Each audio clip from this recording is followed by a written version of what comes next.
This takes forever. God damn it.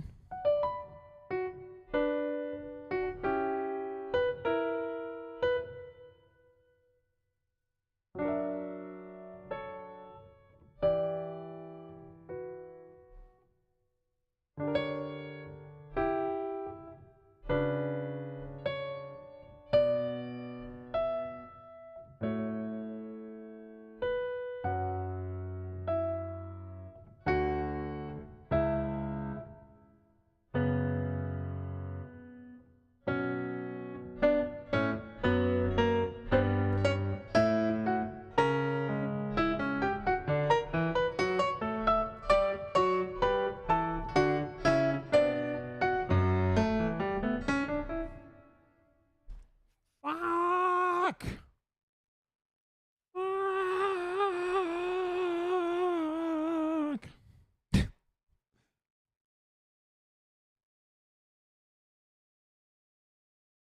Me.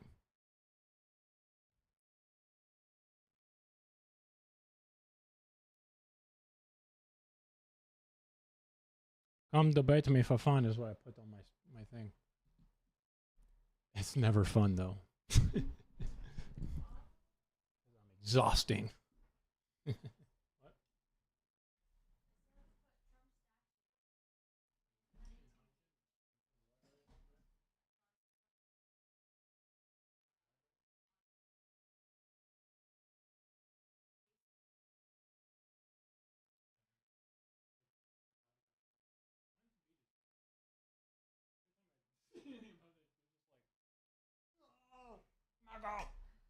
My God.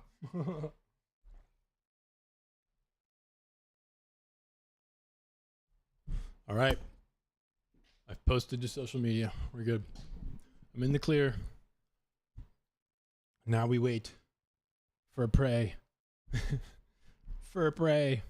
Oh, I need my Legos.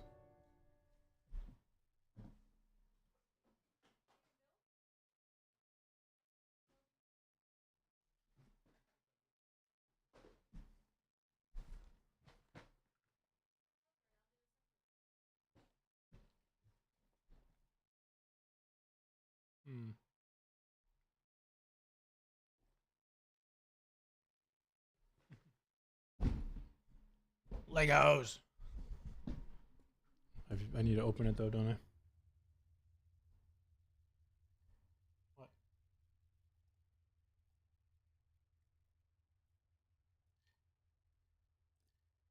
Okay. Happened to my number one fan. My God. Weird. See.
He's going to be met with the full fury of a ballad.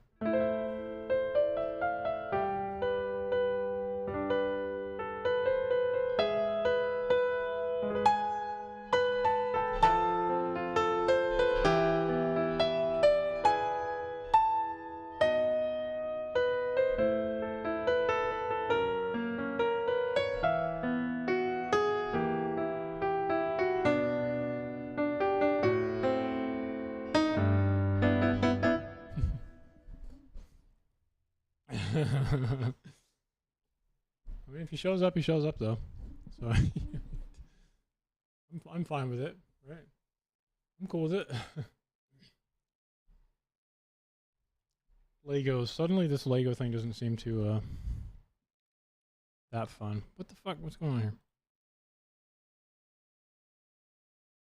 Babe, I don't want to hear that.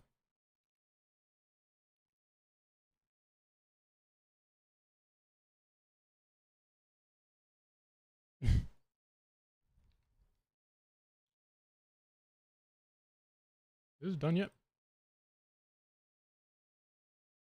How am I doing? Sorry, Dennis, my thing deleted your messages.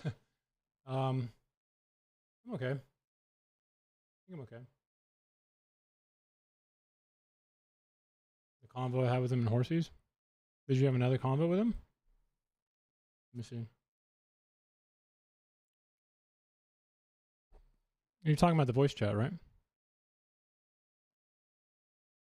I think that's what you're talking about. Is it voice chat? Yeah, in the voice chat, right?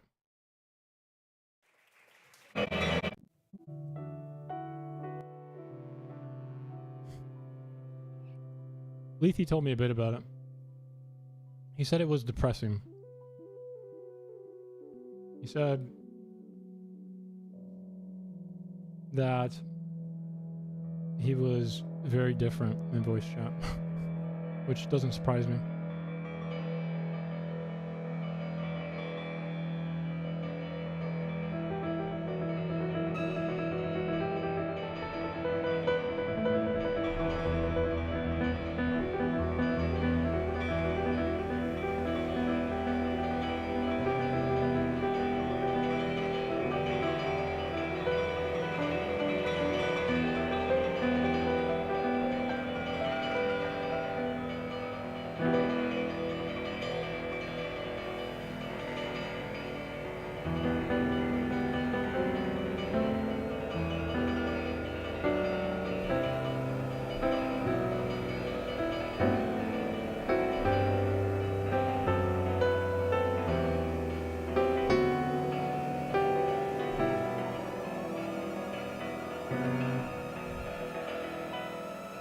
Dude, can we not?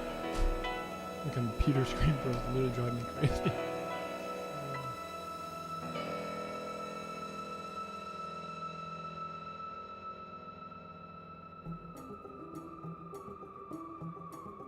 What do we do today? Do I wait for someone to debate me, or do I do some research really fast? I'm gonna play this first, and then hopefully someone will debate me. I kind of just want to debate. Sounds like fun to me right now.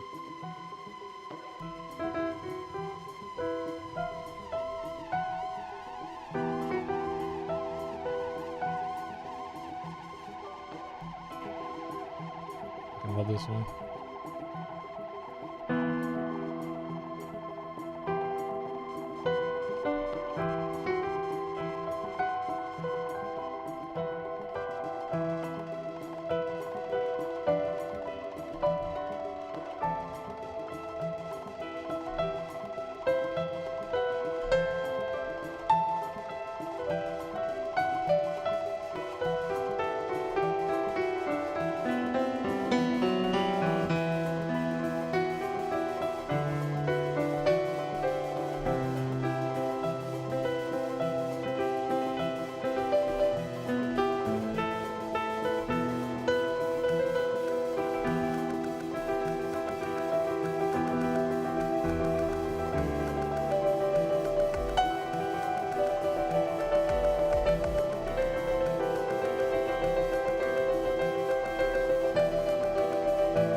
music for a bit. Oh,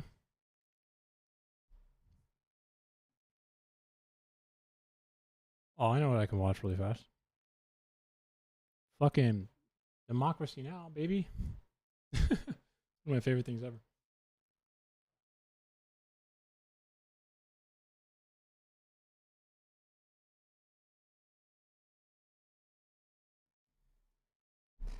This fucking show is hilarious.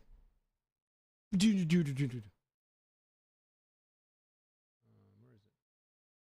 YouTube. Whoa. What the fuck is going on here?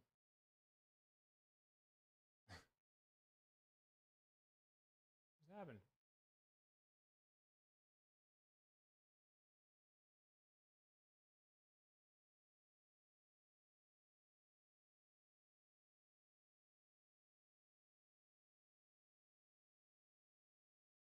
There we go.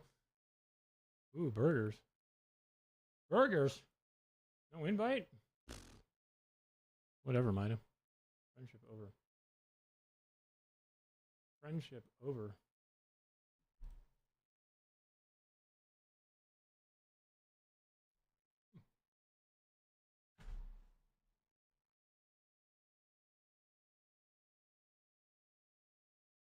Oh, I'm missing my light. That's probably something that would help.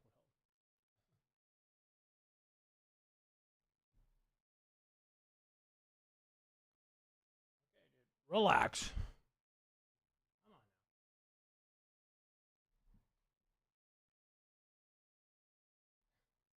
My fucking light's just going crazy right now. The hell?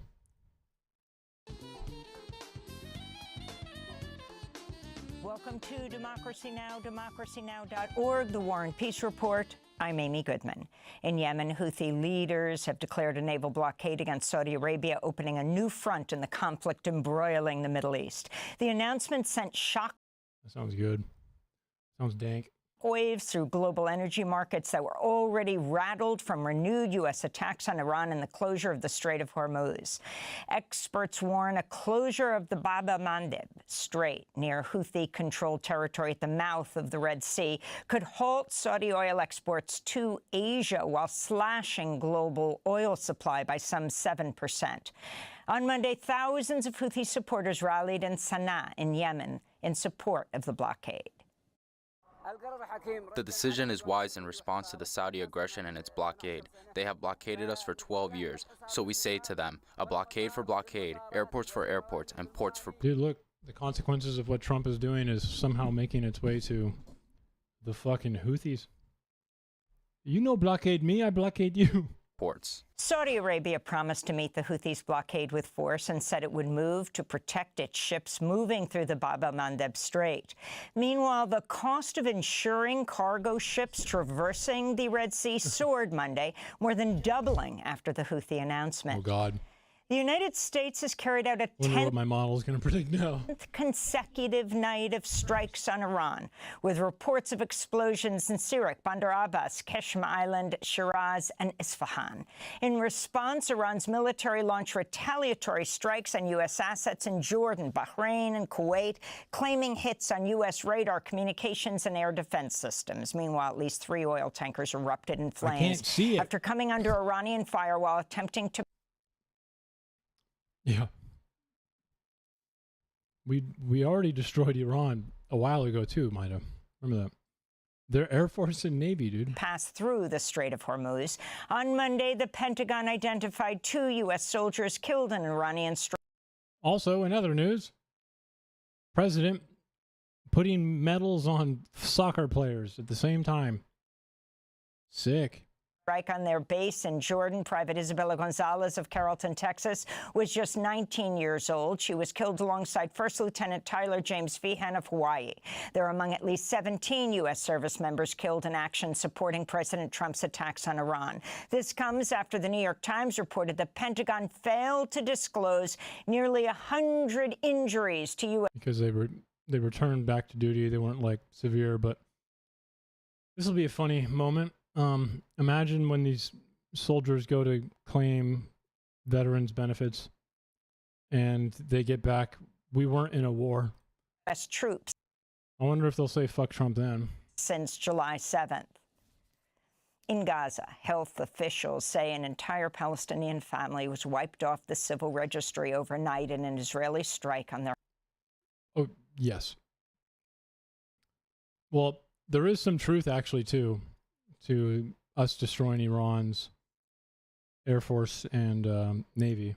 But the truth doesn't really do anything there. Iran knew that. Iran didn't spend money in those things because they've been preparing for this moment, and I can't think of a more stupid thing to do than invest money into something you know is going to just be blown up on the first day. So they didn't spend money on Air Force and Navy. So it doesn't mean anything. The attack on Gaza... Yeah, Isfahan was never destroyed. At least the underground. But the top area can be destroyed a few times. I don't think any centrifuges are there because I remember the IAEA saying that they didn't see any leakage right after the strikes from satellite. So the city's Sabra neighborhood came without warning around 2 a.m., sending shrapnel flying into the tents of displaced Palestinians living nearby. It killed Firas al-Masri, along with his wife, Salsabil, their 3 daughters and son. This is the... I swear to God, dude, every day. Literally every day is just... And moving on from this, Israel murders 5 kids or shoots a baby in the face every day, dude. Can we stop? Please, stop. No more. Children's grandfather, Abu Yusuf al-Masri. We were unable to save our grandchildren and children from the flames and the devastation. 6 people were martyred, most of them children and women, without mercy and without any prior warning. All these are crimes by the Israelis. When the world thinks there's a ceasefire or relative calm, there is no relative calm, and there is no safe place at all. In more news from Gaza, Hamas has selected Khalil Al-Hayya as its new leader, filling a role left vacant for nearly 2 years. Oh yeah, where's this guy at? Is he in Qatar too? Has selected Khalil Al-Hayya. Khalil Al-Hayya.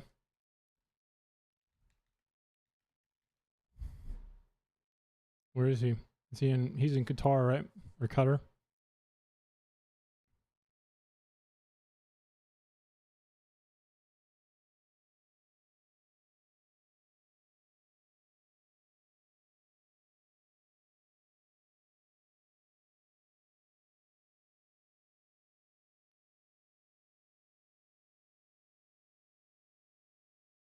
Yeah, he's in Qatar.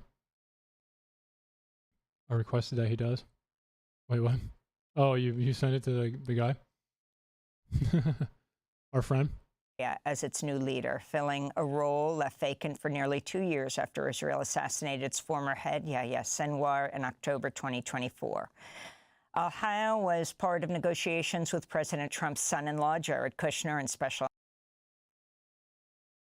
Why is this dude literally negotiating with the actual terrorists of Hamas? Envoy Steve Witkoff last October. Before that, he survived an Israeli airstrike on a residential complex in Qatar's capital, Doha, last September. That attack killed one of Al-Hayya's sons. In the United States, a federal judge has paused the $110 billion merger of Paramount Skydance with Warner Brothers Discovery, granting a request from a coalition of 12 state attorneys general. The judge scheduled an August 3rd hearing on the state's motion for a preliminary injunction to halt the merger. The Writers Guild of America filed its own lawsuit against the merger, claiming it would negatively impact union members' wages and lead to job losses. The Trump administration is seeking to uncover the confidential sources who spoke to journalists at the New York Times about security concerns relating to President Trump's new plane donated to him by Qatar. The Justice Department issued subpoenas to phone service providers to obtain several journalists' phone and text messaging records and their relatives' phone records, like parents and spouse. This was weird. So I set up a task in ChatGPT for this. Dude, there's definitely some cool stuff you can do with this shit, man. there's a big backbone to this, okay? So it looks like this. But anyways, before I get sidetracked, I have, I can only do 5 tasks at one time, but right now I set up a news one, which I think I need to make it go into different chats. I don't know. This seems like a really big oversight on their end because it's really slow now because it does so much. But I have it give me news now, and I have it set, or it's got some parameters, okay, that are pretty extreme. Wonder, should I just branch this into a new chat at this point, dude? What the fuck is going on here?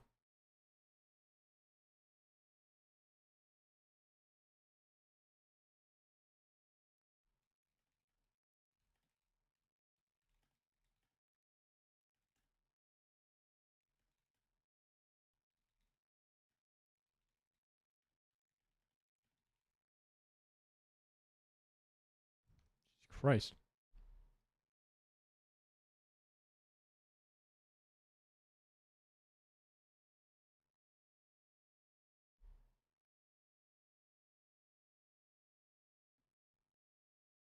I'm on.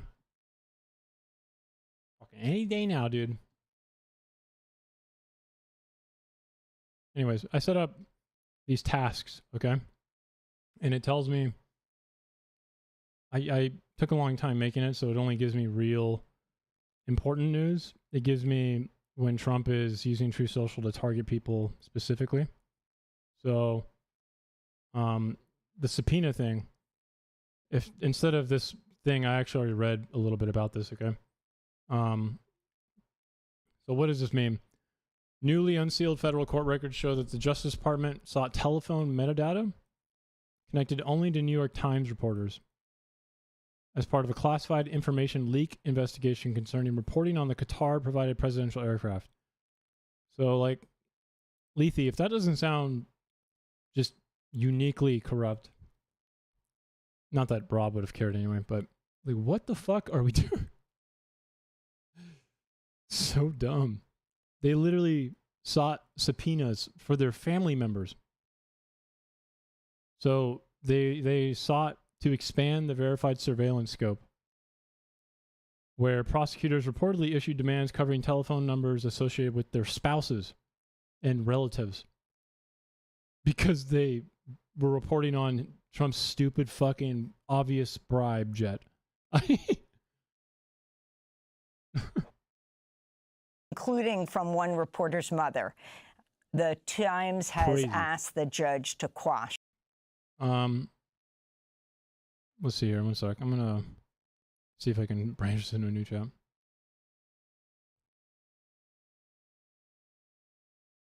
Is this in a project? This is not in a project, I thought.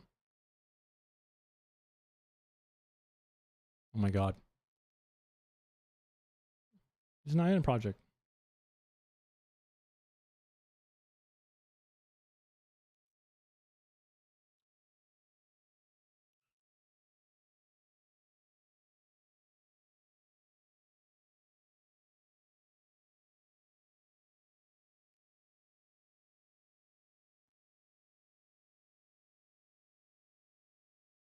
How does this work then? I'm confused. Do I just go to tasks? Oh, scheduled. That's right, scheduled. So I set this up. I have this one, the Federal Power Watch. Okay. And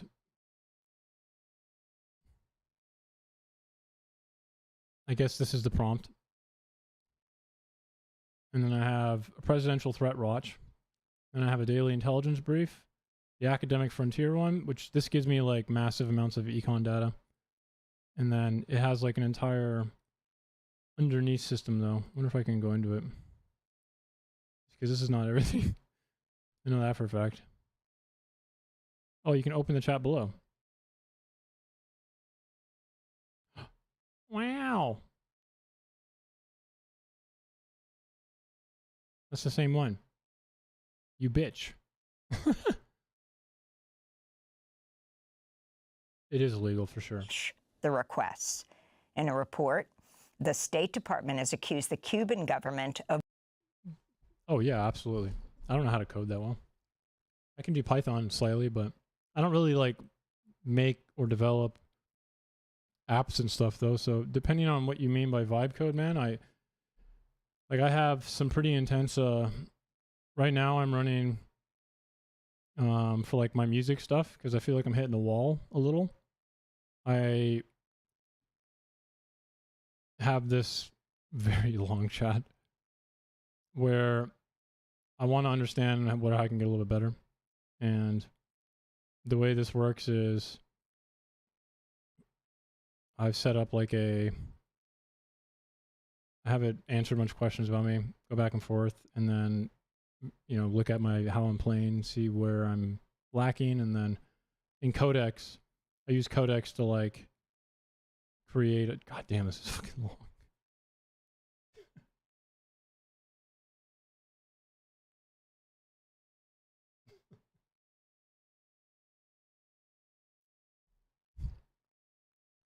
That reminds me.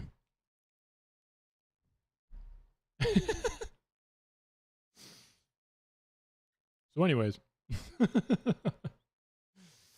Of waging a, Now I'm quote, embarrassed. sustained That was long. campaign of subversion against the United States, unquote. The report claims Cuba's backed a number of groups in the United States, including the National Lawyers Guild, Code Pink, Pastors for Peace, and the National Network on Cuba. In a statement, Code Pink said, quote, "This latest attempt by the State Department is just one of many politically motivated witch hunts designed to silence anti-war voices who dare to challenge U.S. militarism.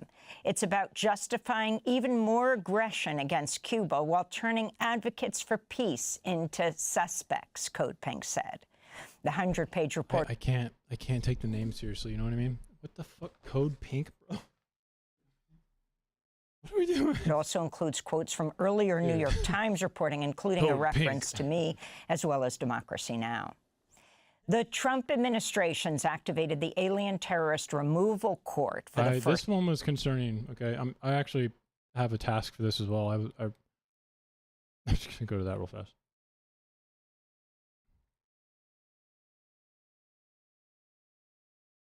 It's called the AFTC. I don't know. It was pretty concerning, I'm being honest. Hurry up.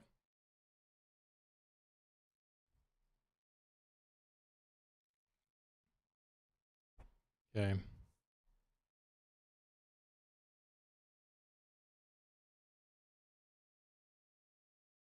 It was... Oh, this is me making the task with it, so this gets long as well. Jesus Christ. Like how to find the information and everything. Jesus Christ. Come on. Come on. Come on. Fucking.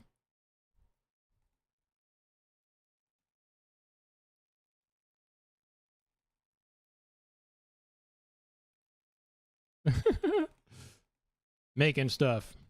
Codex. Sick. Here?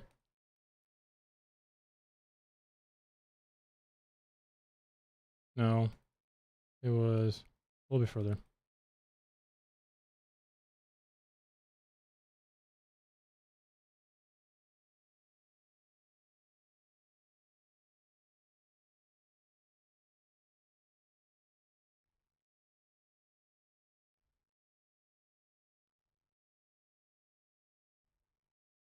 Where is it? It's kind of old news.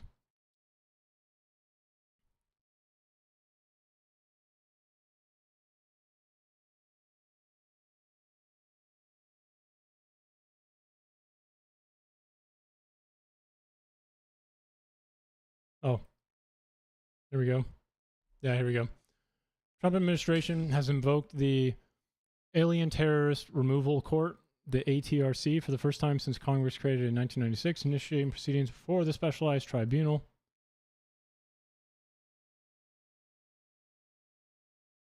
I'm going to zoom in for you guys. Holy fuck, it's dying.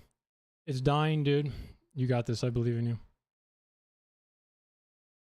Okay, there we go. And I have it give me, sources for everything, by the way. Where the fuck did it go?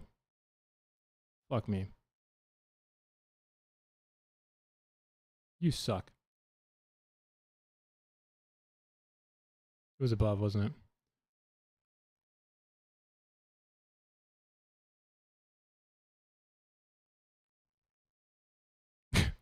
Just lost it. Those are the econ papers. We'll just do that. I'm over it. So this is the tribunal established, and then Congress authorized the ATRC nearly 3 decades ago to permit removal proceedings based on classified terrorism-related information.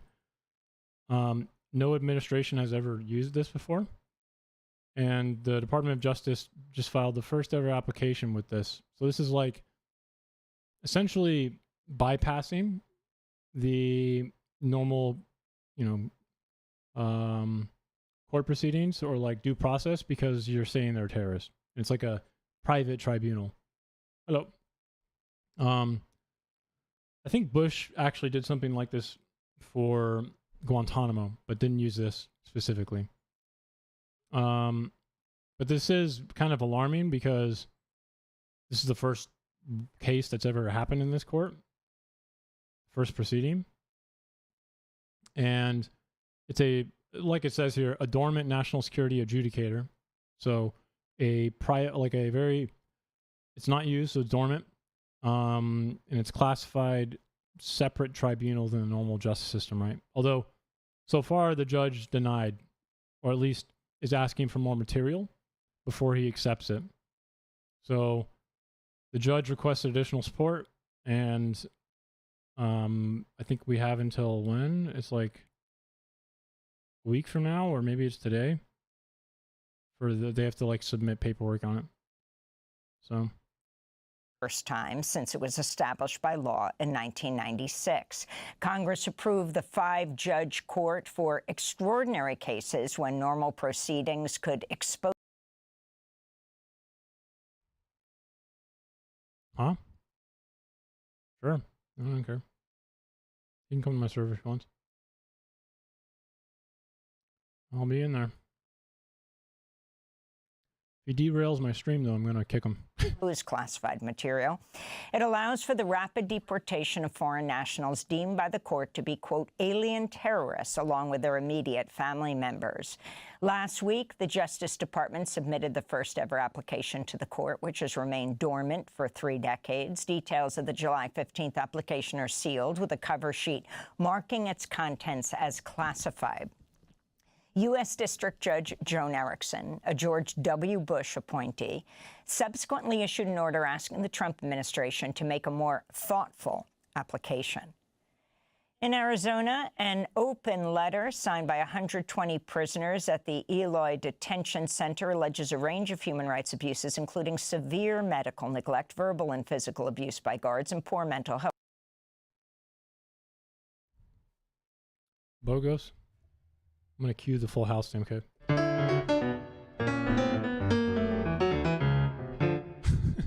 Healthcare. Prisoners say anyone complaining about poor conditions is sent to solitary confinement, called the Hole. Here in New York, police say a former Army veteran has been taken into custody after using fireworks to start a fire outside 26 Federal Plaza in Lower Manhattan, where many immigrants have been held in unsanitary and overcrowded conditions. According to the FBI, 43-year-old Andrew Arabaca doused a stairwell with gasoline and ignited it. He also fired 5 to 7 pellets from an airsoft gun. The Department of Homeland Security described him as an anti-ICE rioter. This is James Barnacle, Assistant Director in charge of the FBI's New York field office. This radical left terrorism needs to stop. Unbelievable airsoft pellets. Mr. Arabaca came armed with bad intentions. I will. Did he just say came armed, bro?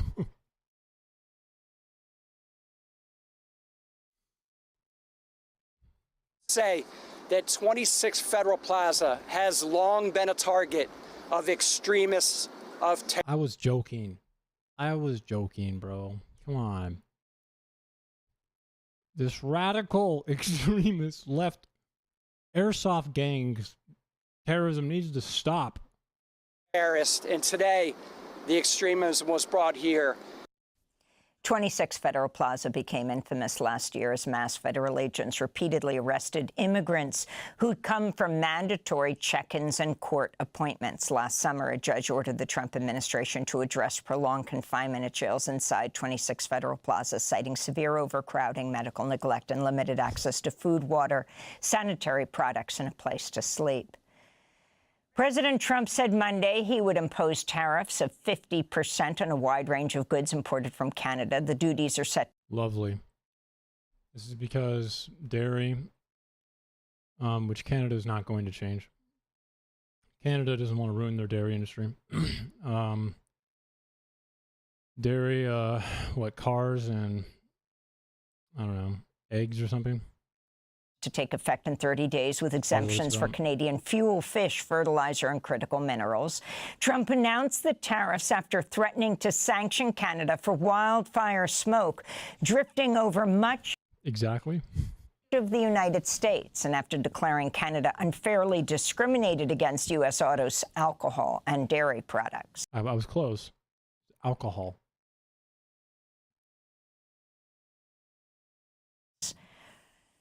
In the Democratic Republic of Congo, the death toll from the Ebola outbreak has surged to 930 with over 2,300 confirmed cases. It comes as the World Health Organization warned last week Ebola is spreading in the DRC faster than in any previous outbreak. Meanwhile, in Kenya, activists are accusing authorities of violating a court order that halted the setup of a U.S.-backed Ebola quarantine center following reports Americans were being quarantined in Kenya. Local residents have protested against the facility recently, leading to the deaths of 2 people when the protests turned violent. The UN's refugee agency warns more than 500 Rohingya refugees are missing and feared dead after a pair of boats capsized off the coast of Burma. The 530 asylum seekers departed June 29th from How many? On a boat? Burma's Rakhine State, where Rohingya Muslims have suffered pogroms and other major human rights abuses amidst fighting between Burma's military junta and separatist fighters, even before the latest tragedy. It's believed nearly 300 people have gone missing or lost their lives so far this year while fleeing violence off the coast of Burma. In India, tens of thousands of youth-led protesters have rallied against the right-wing government of Prime Minister Narendra Modi, calling for the resignation of India's education minister. That's Dharmendra Pradhan. Protesters are blaming him for the leak of national exam questions that were circulated on social media, forcing millions of students to retake the exam. Some students ended up dying by suicide. You only have one exam? We don't have multiple versions of the exam? Huh? After studying for the exam 4 years, Abhijit Dipke, founder of the so-called Cockroach Janta Party, blamed India's Minister of Home Affairs, Amit Shah, and You couldn't just swap it out with another version? Minister Narendra Modi for ordering a bloody crackdown on protesters. Today, what the Delhi police have done, the way they beat students, the way they hit them in their heads, it was very shameful.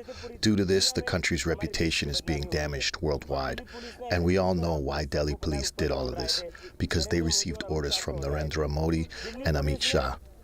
And in Nicaragua, President Daniel from Narendra Modi and Amit Shah.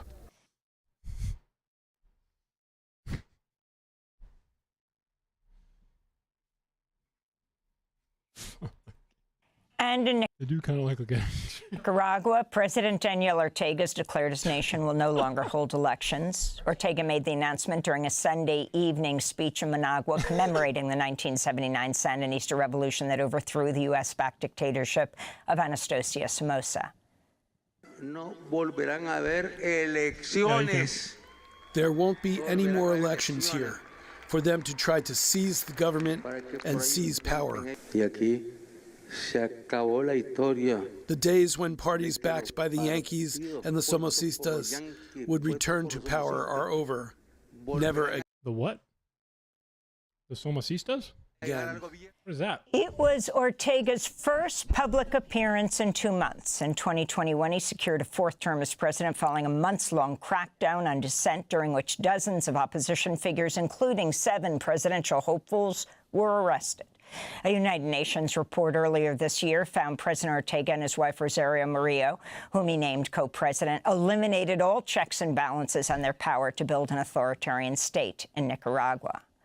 And those are some of the headlines. This is Democracy Now!, democracynow.org, The War and Peace Report. I'm Amy Goodman in New York, joined by Democracy Now!'s Juan Gonzalez in Chicago. Anyone seek Oh, recognition? you know what was today? Pete Hegseth, fuck. Pete Hegseth was, oh God. Okay, we also have this. We've spoken previously on numerous occasions through representatives, and the relationship is very good. I think that Lebanon... I mean, he was testifying for getting money today, if I'm not mistaken. Lebanon has been a very mistreated country for a long period of time. It's an amazing group of people, professors, doctors, lawyers, great intellects, and it's been hit hard for many, many decades, really. It's been hit very, very hard. And yet I have people that live in Lebanon, people that are parents of friends of mine, many cases, and they would never leave. They would not leave under any circumstance. They love it. They love the country. Fuck. And it's probably a dangerous place in a lot of ways, but they live in areas, they say, we hear bombs going off all the time, but we want to live in Lebanon. They love the country. Very smart people, very successful people, and they live there. But it's been a country of great intellect, great intellectuals. Who? People, very sick of bombs going off all the time, but we want to live in Lebanon. They love. I thought I heard some weird ass shit. Huh? The country. Very smart people, very successful people, and they live there. But it has been. I mean, I would assume so. It's been a country of great intellect, great intellectuals. They still love it. They want to be there, and we're going to help it. We're going to help it a lot. So it's an honor to have the president and your representatives here. We've already met a couple of times, and we've had some good meetings. And we are going Imagine to Israel's not exactly too happy solve about a this. lot of problems. We've already solved some of them for Lebanon. I thought I got rid of that. As you know, there's a Hezbollah problem, but we've done some things that I think the world will take notice. Again, it's been a very badly treated place and country, and we're going to have it properly treated and treated with respect that it deserves. And Mr. President, it's an honor having you. Thank you very much.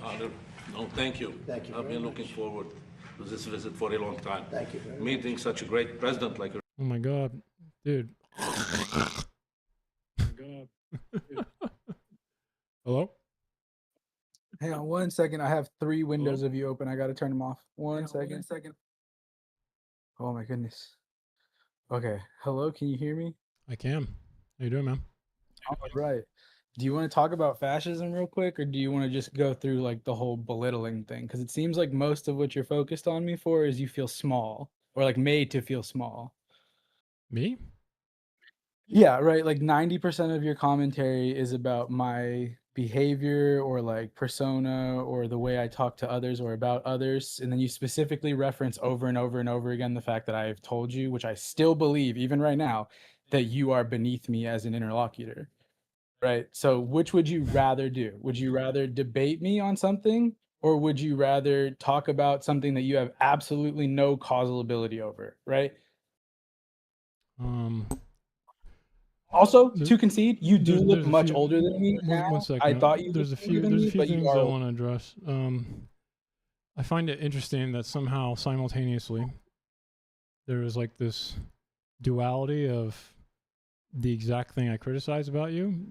And Yeah, no, I think I'm better than you at this. I think you're dumb, right? I don't think I'm better than you as a person or anything like that. I hope you get the same rights in healthcare and stuff like that. But I just think that you're kind of dumb and like a LARPer, right? Like you're like a fetish case for like someone who would be otherwise an academic if they were seriously involved, right? okay, so You got like purple lights and a little piano, why and do you you do the whole Destiny why do you Light think bit, that but makes you don't have me feel small? because you focus on it instead of any of the substantial conversations we have, right? You had a dispute with me over a topic that we could be talking about right now, but instead Could you it chose be to that I think psychoanalysis. your behavior is substantial in and of itself? I think it's Yeah, substantially no, my wrong. behavior is probably substantial to you because that's Yeah. the only thing you focus on, right? But my behavior is calling a dumbass, and the dumbass just sits there and goes, "You call me a dumbass, but have you ever thought that a stupid person might think a smart person's stupid when they call them stupid?" Yeah, I have, right? No shit. It's a mirror claim. We're both saying the same thing about each other, so then let's focus on the substance instead of this little, like, contraband stuff, right? This little, like, "Oh, I Here, don't like why your don't we have some tone, I don't fun like then? that." You remember our Oh, conversation cool. about fascism, right? Yeah, fascism is All right. an enforced argument structure I of a need you specific to kind. stop talking. You talk way too much. Just relax. Can you do that for me? Yeah, go for it. Okay, so do you remember how when I actually got around to reading your response, I actually said I was impressed by some of the terminology you're using? Do you That's a remember that dumb part? thing to say. Why would you be impressed by terminology instead of, like, the actual content? That is the Do content. big You words use impress you more than the no, you logic? use specific phrases and words that I am able to find and notice that make me feel like you actually do have some really specific knowledge about fascism. Things like purification, things like contamination. Those are really important when you want to talk about fascism. So I actually did So could you tell me what tell my you claim is I against was yours? impressed with some of the things you said. Doesn't that Yeah, just and go then could you tell against me what what my you just claim is said about your earlier? generalized? No, because you still think that there's something missing, something that you're not seeing that I haven't presented yet, But and I'm I telling you gave right you a now that your concession claim that I is was kind of better. impressed, right? Yeah, no, I know you lost to me when we disputed it the first time, and then you kept this little act up, right? You're arrogant. You think that there's something behind this that you have yet to expose, that I'm talking out of my position, right? I Realistically, I'm don't need to talking teach just you a the little definition of arrogant again, right? Is that something I have to do? that's not really what we're gonna do here. But if you'd like to tell me what the substance that I'm missing is in fascism, if you'd like to tell me how your little content gloss is somehow, some way more identifying than the metaphysical principle of fascism, sure, go for it. The metaphysical principle of fascism? Yeah, the argumentative structure being enforced and mobilized politically, right? That thing that you miss every time you talk to someone because you, like a dumbass LARPer, focus on like You the mean specific like content. political liturgy, right? Because that sounds exactly like what you just said. No, could you define political liturgy for this conversation for me, please, so that I can be on the same page as you? Because you like to use words very abstractly and then just claim that you're not. I mean, I can probably tell you about projection right now, but it's fine. What's the words that you just used mean? Go for it. A liturgy is common in a church. So a church liturgy is like a Catholic parish will have liturgical elements surrounding their rituals. So it becomes like an active process. You participate in an active way. So political liturgy is a transposition of that idea. The ritual of church liturgical practice is now being transposed to politics. So it's no longer a passive. Yeah, but what does that mean in this kind of context, So right? Like, if I know what you liturgy know about fascism and you read about fascism, then I'm drawing from Emilio Gentili. He's a prominent Italian fascist scholar who essentially Yeah, wrote. but can you say Can you parts stop of his interrupting logic? me? No, because you're just ranting about a history lesson instead of any actual substance. Can you tell me the actual substantive part of your argument that relates to political liturgy? It doesn't seem like you can. It It seems like treats. you want to walk me through a Oh my God! surface level Shut up, claim bro! about Literally, content. shut up. It treats politics like a liturgical act. So fascist movements Okay, cool. change the very function, the very process of voting and being in government to an active thing. You have to participate. You can't just sit on the sideline anymore. So when you Okay, so this is a described a content- mobilization argument, but I think you just repeat the one sentence you said earlier, something about argument structure or like mobilization of argument structure. Is that what you said? So a fascist is someone who utilizes a specific argumentative structure, right? And I want to be very clear because sometimes I'll talk to people who I think would be classified as dumber than you, and they may think that all arguments follow the same structure, and they may say premise, premise, conclusion. Why would I say that? I don't mean that. You get that, right? Why would I say that? I'm just covering bases, right? I think you're dumb, so I'm covering all the dumb guy bases. Do you understand that I don't mean the generalized format for an argument to be considered acceptable or presentable, right? Are you gonna tell me your fucking definition of fascism or what? I am. I need you to answer that question. It's a binary, yes or no. Like, do you know what I mean by argumentative structure? Yes, yeah, I think so. Okay, cool. So the fascist argumentative structure is to start off by positing like some kind of originary substrate, like a base of like what needs to be reclaimed or purified at the end of their argument. It's just some They talk mythical about idea. It's a mythical nation, you know, whatever. yeah, that's a way that you can think about that, but this is the important part, right? Because you're about to start talking about content instead of form. This is the thing that No, you I'm lost not. to Andrew Wilson. That's not. Yes, you are. You're That's about not to. You at all literally what I just started. started. I specifically talk about the movement as a form. Oh no, sweetheart. What I mean is like all the things that you're talking about. Are you going to Even when you address use that, the word. or are you going to just run?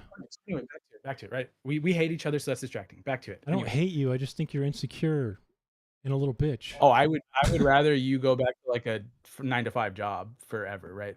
Anyway, I don't even know what that's supposed the to mean. fascists didn't take this original subject. I think that you should stop talking about politics and philosophy and start reading about politics and philosophy. Anyway, do. the fascists I will read a take lot about it, man. Didn't you in the Discord tell me that reading is dumb? No. Are you sure about that? Yeah, my main bit is that you don't know how to read because you focus on things like content instead of what things like content are doing underneath their I mean, presentation. that sounds kind of like your opinion, and it's not a very good one at that.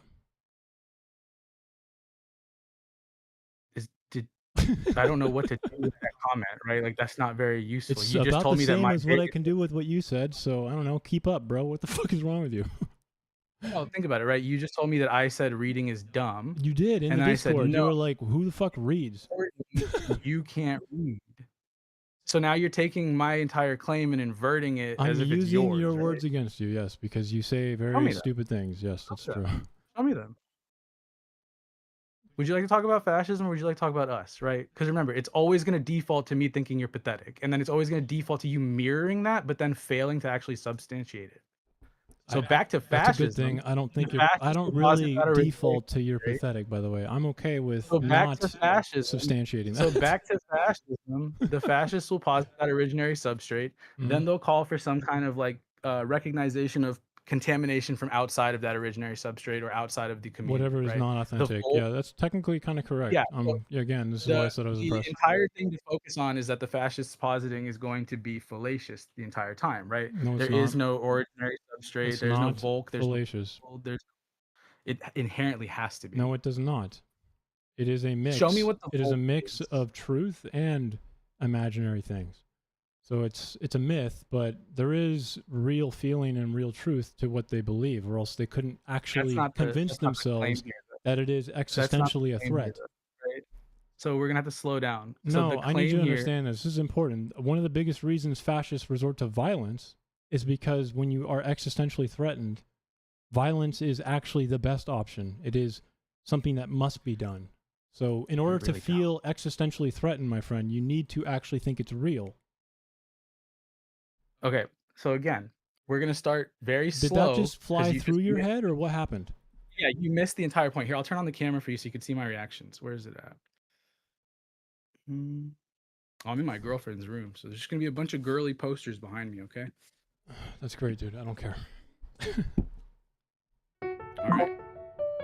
You are not paying attention because you think that you are going to teach me something that is underneath what I am telling you. You are not listening to is the on words the I z-axis said. or what, man? Is it on the z-axis? Yes.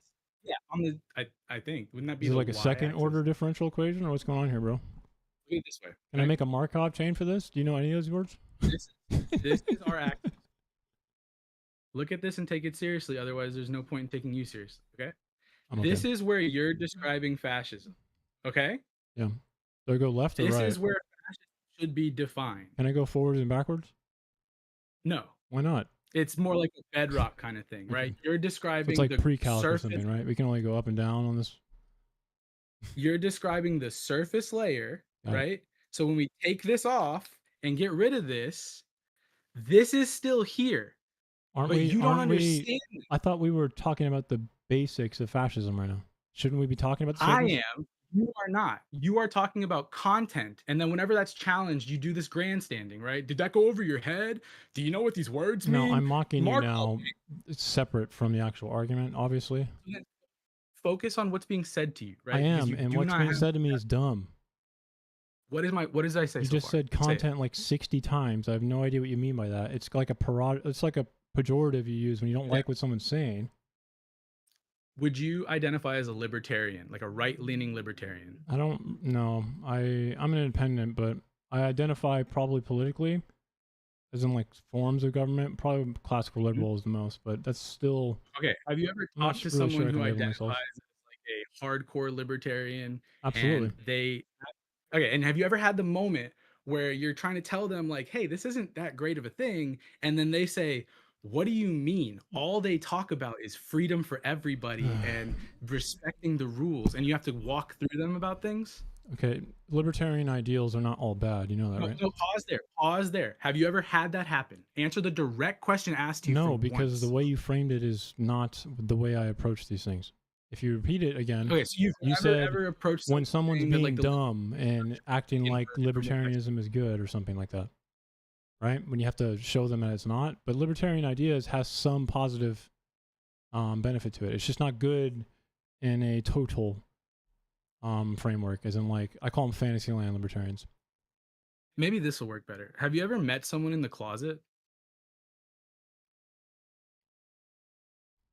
Do you understand that the closet is a colloquial concept for someone kind of lying about what they maybe more are aligned towards? I don't know what the hell the relevance of this is, man. Why don't you go Okay, back to the so libertarian thing? Because I did just use your own when words people when you were talk talking. about things like you are talking about, this is really important. And I'm not trying to be an asshole. I'm not trying to be obfuscatious. I'm actually trying to reach you because you genuinely do not understand why I think there's a bottleneck here. Okay. Sometimes when people write or read or communicate ideas, there is a surface level gloss of the content they have given you. Right? Yes. If you're familiar with Adorno, Adorno will do like, I you don't know, know his who whole negative Adorno and is, but I'm picking up what you're putting down. Okay, cool. So now the content sits atop all of the logical structures required for it to be verified, right? Because we can all put out content and then someone can look at our content and be like, no, this doesn't work. Right? You think there's no content to deeper things? No, that's not what's being said. So where the content opposite. exists only in the top, or can it exist below? Not a valid answerable question. So if I'm allowed to continue. When you say Yeah, things continue. like the fascist genuinely believes this, or like there's something real mixed in with something fake, I'm not going to dispute you on that, right? The fascist is going to be someone who commits the fallacious argument, right? They're going to tell you that there was a pure people, or that there was a pure nation, or that there is just some originary substrate thing that needs to be protected. Right? I don't know if you know who Theory Underground is, but Dave McCarricker's whole bit is that time energy is this before humans existed, before time and space even existed. It's this pure substrate of time plus energy that the capitalists have taken from you, and you need to go to war to get back. Yeah, it sounds like Okay. It sounds exactly like a hippie who takes acid and then tells me they understand the universe when I'm at a festival. But do you It's great. understand that the claim there is that there is something pure and objective that has been contaminated from outside, and it requires a purification by violence? Do you understand that that is the actual logic is of actually, well, it's not. You're correct, actually. The purification part's important because if you're not a part of that authentic core, it's mainly that fascist movements treat the group or identity that's mobilized by. They think of themselves like an organism, and the only way to get rid of things that your aren't a part body of is it being infected by would something be else. you have to purify them. So yeah, that's technically correct. Yeah, and then because the purification is based on fallacious argumentation in the first place, because It's not the always fascists based on fallacious argumentation. Oh my God. Do you think that there is a Volk? Yes or no? Binary question. Do you think that there is actually a Volk? Does every fascist movement have a Volk or think there's a Volk? No, I'm asking you a specific instance so that I can demonstrate Well, why the are point that you're you missing. presenting a generic, generalized answer then for all of fascism? Okay, I'll go with a new one. Do you think that there is a pure, unified psychic subject? Do you think that there is a whole from which the mentally ill person is broken from and needs to be repaired until they are whole again? This is a binary question answerable by one word, Yes. yes or Obviously, no. we can reduce the fascist movement, the actual feeling someone has, and why they are ready to, why they're mobilized, down to what you just said. Are you fucking serious right now? No, Here, that's not let me what I give said. you an example. A nation in decline is a real thing to a fascist movement, right? Now, that could be true. Your nation could actually be in decline in an objective way. Does that mean that that's not true, though, when it's incorporated into the fascist movement, when they're mobilized by this humiliation? This is a good example. Do you believe Yes or that there no? is ever an no? Do you believe that think there is no? ever an objective? You said no to that Holy question. fuck, dude. You're so dumb. Do you believe that there is ever an objective state of Don't the fucking give me economy is another great? question. Answer the one I tell me why you said no. I'm asking you to prove the answer. You don't understand how logical conversation works. A so you're group stuck or in this. identity is mobilized by a passion that's using Paxton. If you've probably read Paxton, hopefully you have, because it's Yeah. pretty important. Mobilized by a passion to commit the palingenetic restoration. Okay, but right? the passion itself is something like decline in the nation, Okay, stop at the word, humiliation. the passion. That could be Stop at the word objectively true. That could be objectively true. Could it? No, it can't. Are you No, serious? you're- You you're don't think a seeing- nation could objectively be in decline? You're so fucking limited. It's like talking to a high school student. Holy fuck, you're so confident. Do you You're so not fucking- think a nation could objectively be in decline? No, What about economically? no. What? Got it. Okay. Interesting. Do you think that there is ever a point from which we start going back from? Where did we start? I never said Right? backwards. Is it just This isn't fucking, When- you know, Back to the Future. I'm talking about literally just When you your look economics when are you look at declining. fascist examples- when you look at the fascist examples, Mhm. what do we have available? I'm going to use the early three, right? We used to be Rome, we used to be Aryans, and we used to be kings. Okay? Do you recognize those three? Yes, that means something to certain fascist movements. Yeah. Okay, cool. Do you recognize that those are touchable, tangible, historic examples? No, they're not. You think the Did- Aryan race is a touchable, tangible example? No, you fucking retard. You I said did Aryan. Did Giovanni Gentile's momentary "we used to be Rome" argumentative rhetoric exist in history? Can we look at that? Yes or no? Yeah. Was it tangible to most people Okay, living in Italy? Fuck no, it wasn't, dude. What are you talking about?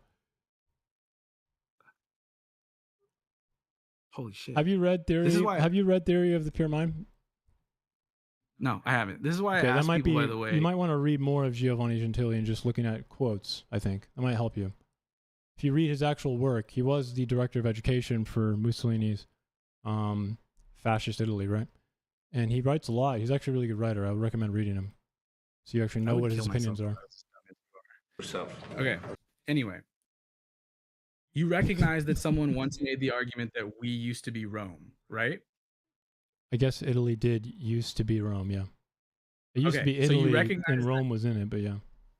You recognize the argument is the palingenetic structure of rebuilding a grand empire, right? Palingenetic is not something you can isolate. You're using Roger Griffin's terminology here, so you might want to use it correctly.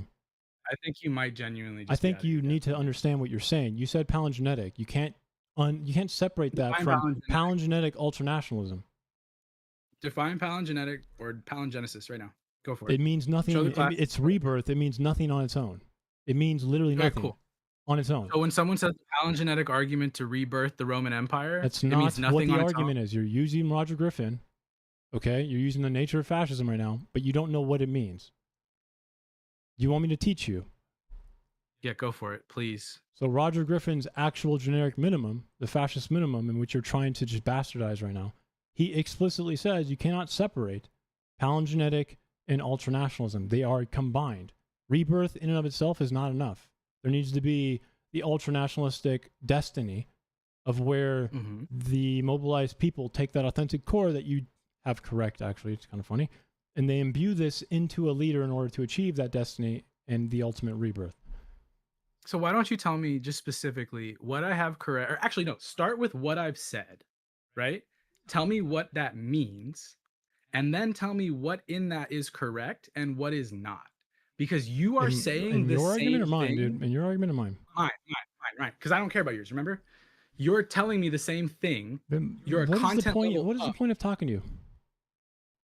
Because you don't seem to get this, and I want to understand if you're like broken. You or just if said it's like, you don't paid. care, so why would you just suddenly say, now I want to understand why? You know those are conflicting statements, right? Because you don't have the ability to recognize the logic said to you, right? Okay, so why are you here? Because you need me to be for this moment, right? You keep going But in that the would chats make and you saying things care, like, wouldn't it? "Me." That would mean you Yeah, care. I want this to speed. Yeah, sure, I care. I lied. I'm speed running this, right? I know. So You seem to be what did I conflicting say? internally a lot. What I don't really understand why. Maybe you could just stop doing that and be a normal person. did I say to you? What is right? What is wrong? Can you do that, little man? I think I can probably tell you what's wrong with your argument and what's right with it, yeah. Okay, cool. Say my argument. I mean, I'm probably going to fuck it up. Let me see. That's the point.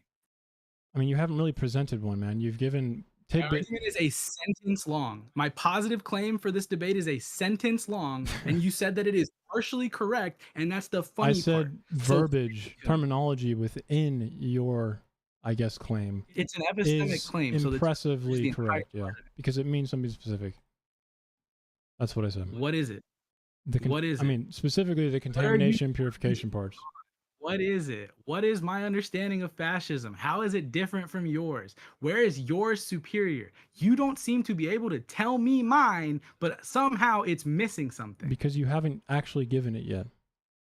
It literally is. No, just you have not literally done structure. so is what I need you to do, not is.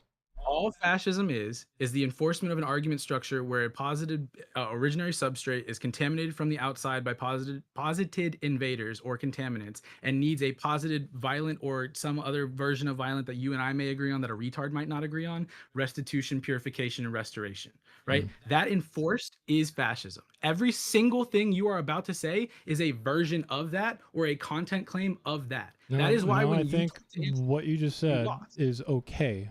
I'm going to be honest. I think it's okay. It's fine. Now, what's missing from it? Because it covers literally every single thing you've said in a sentence. It does not. Can you tell me why, or why someone can actually, why so many people wanted to be in fascist movements? It sounds dumb and stupid when you present it right now. You know that, right? So why did so many people want to join fascist movements?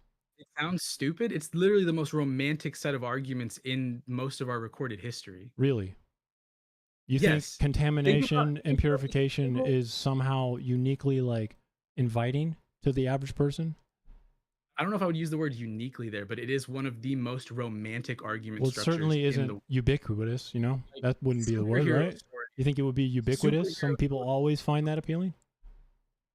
I don't know. I don't think I would say ubiquitous, right? Because I don't. So which one is it? Unique or ubiquitous, you fucking idiot?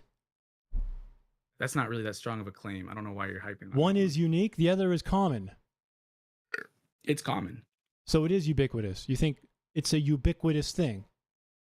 That contamination and purification are an inviting common thing for people to join movements? I've given you literally the operating structure of the American psychological apparatus for the last 60 years as a byline, right?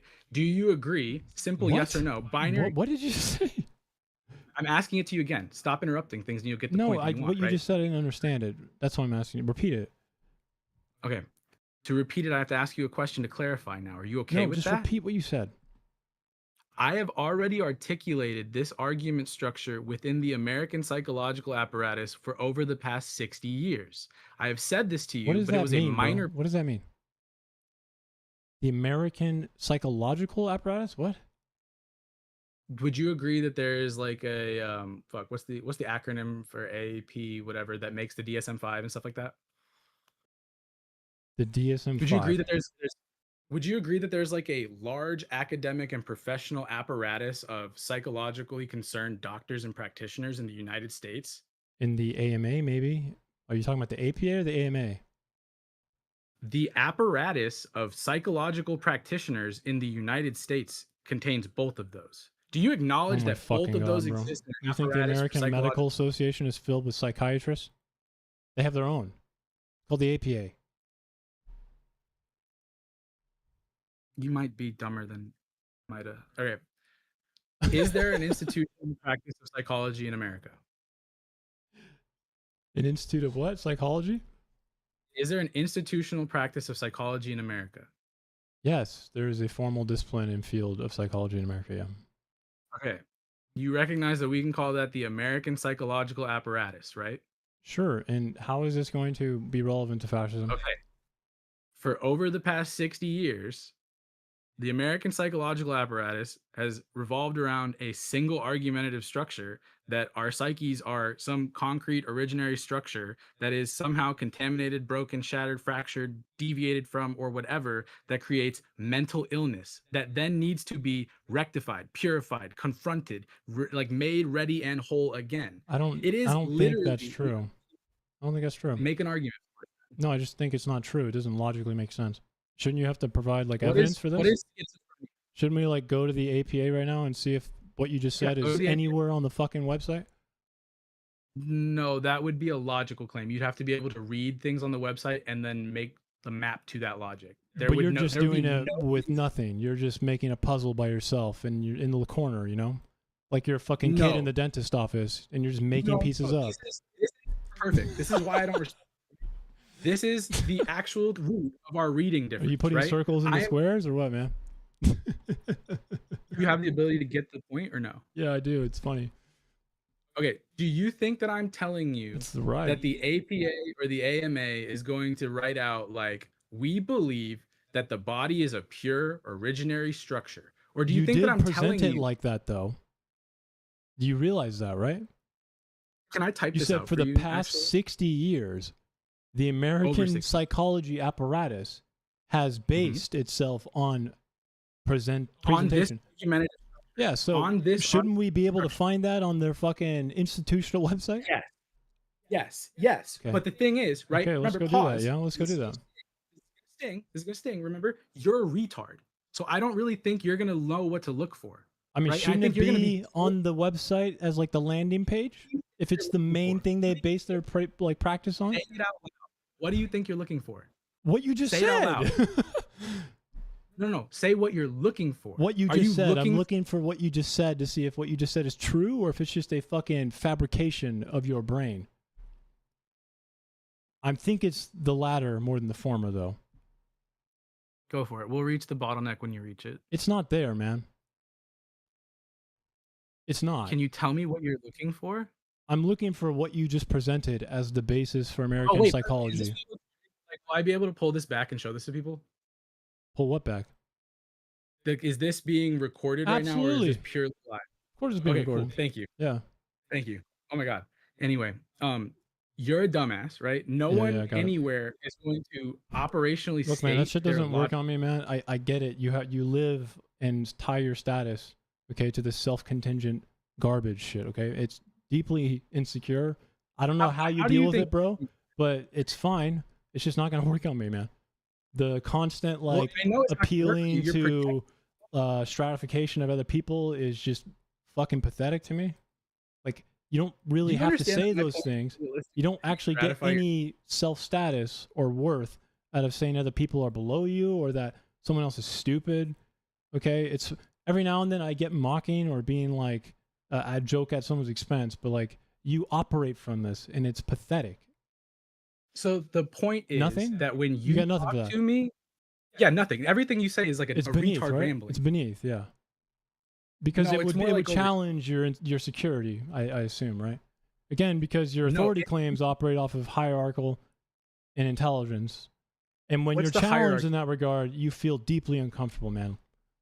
Is there a hierarchy between two people where one can read and one is illiterate? Don't prove me right in half a second of me finishing my sentence.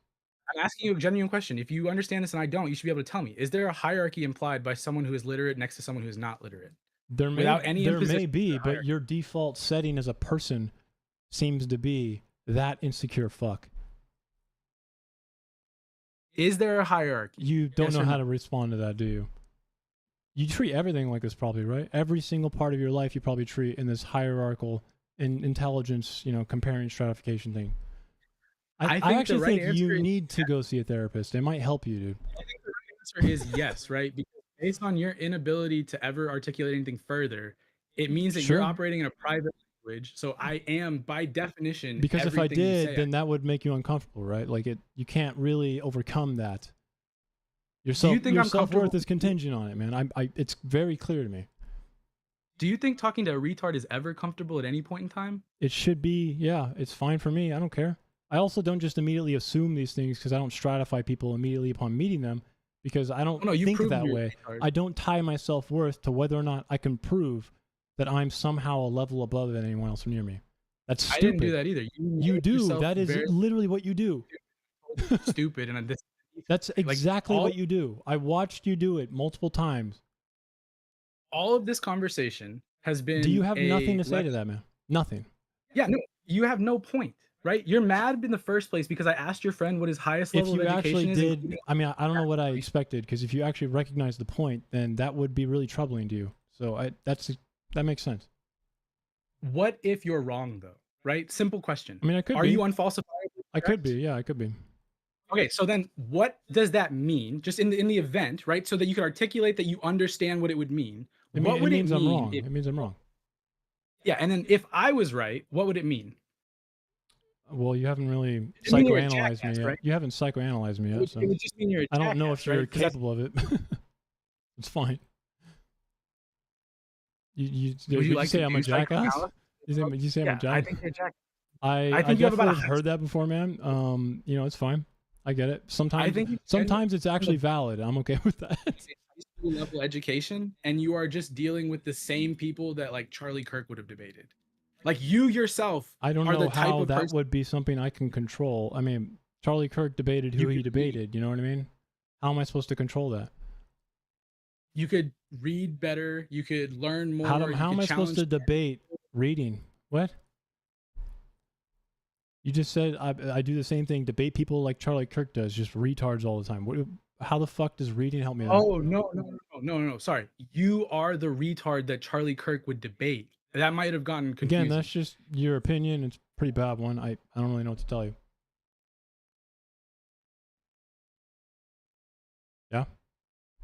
So again, fascism is an enforced argument structure that you have nothing to say for. Again, I've written a lot about fascism. I definitely understand. haven't. Yes, I'm I on- I'm on I your have. I've team. written a lot about it, and I've read a lot about it. Can you So link it to me right now?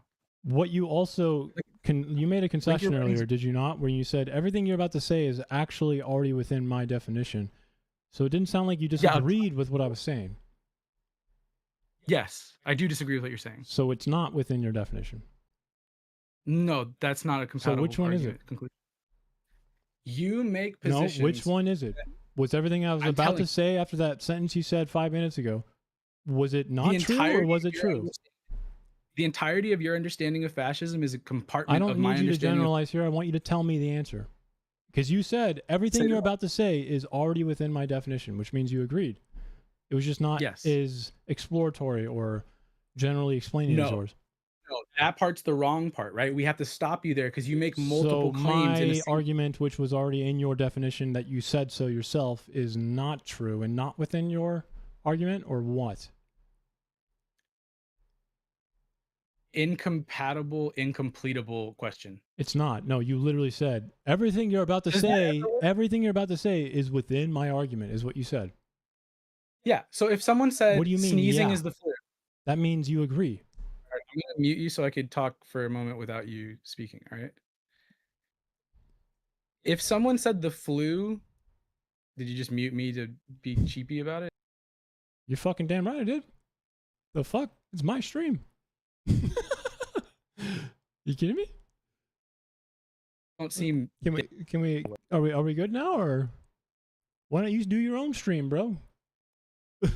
I'm not on stream. You're on my stream right now. You said your own.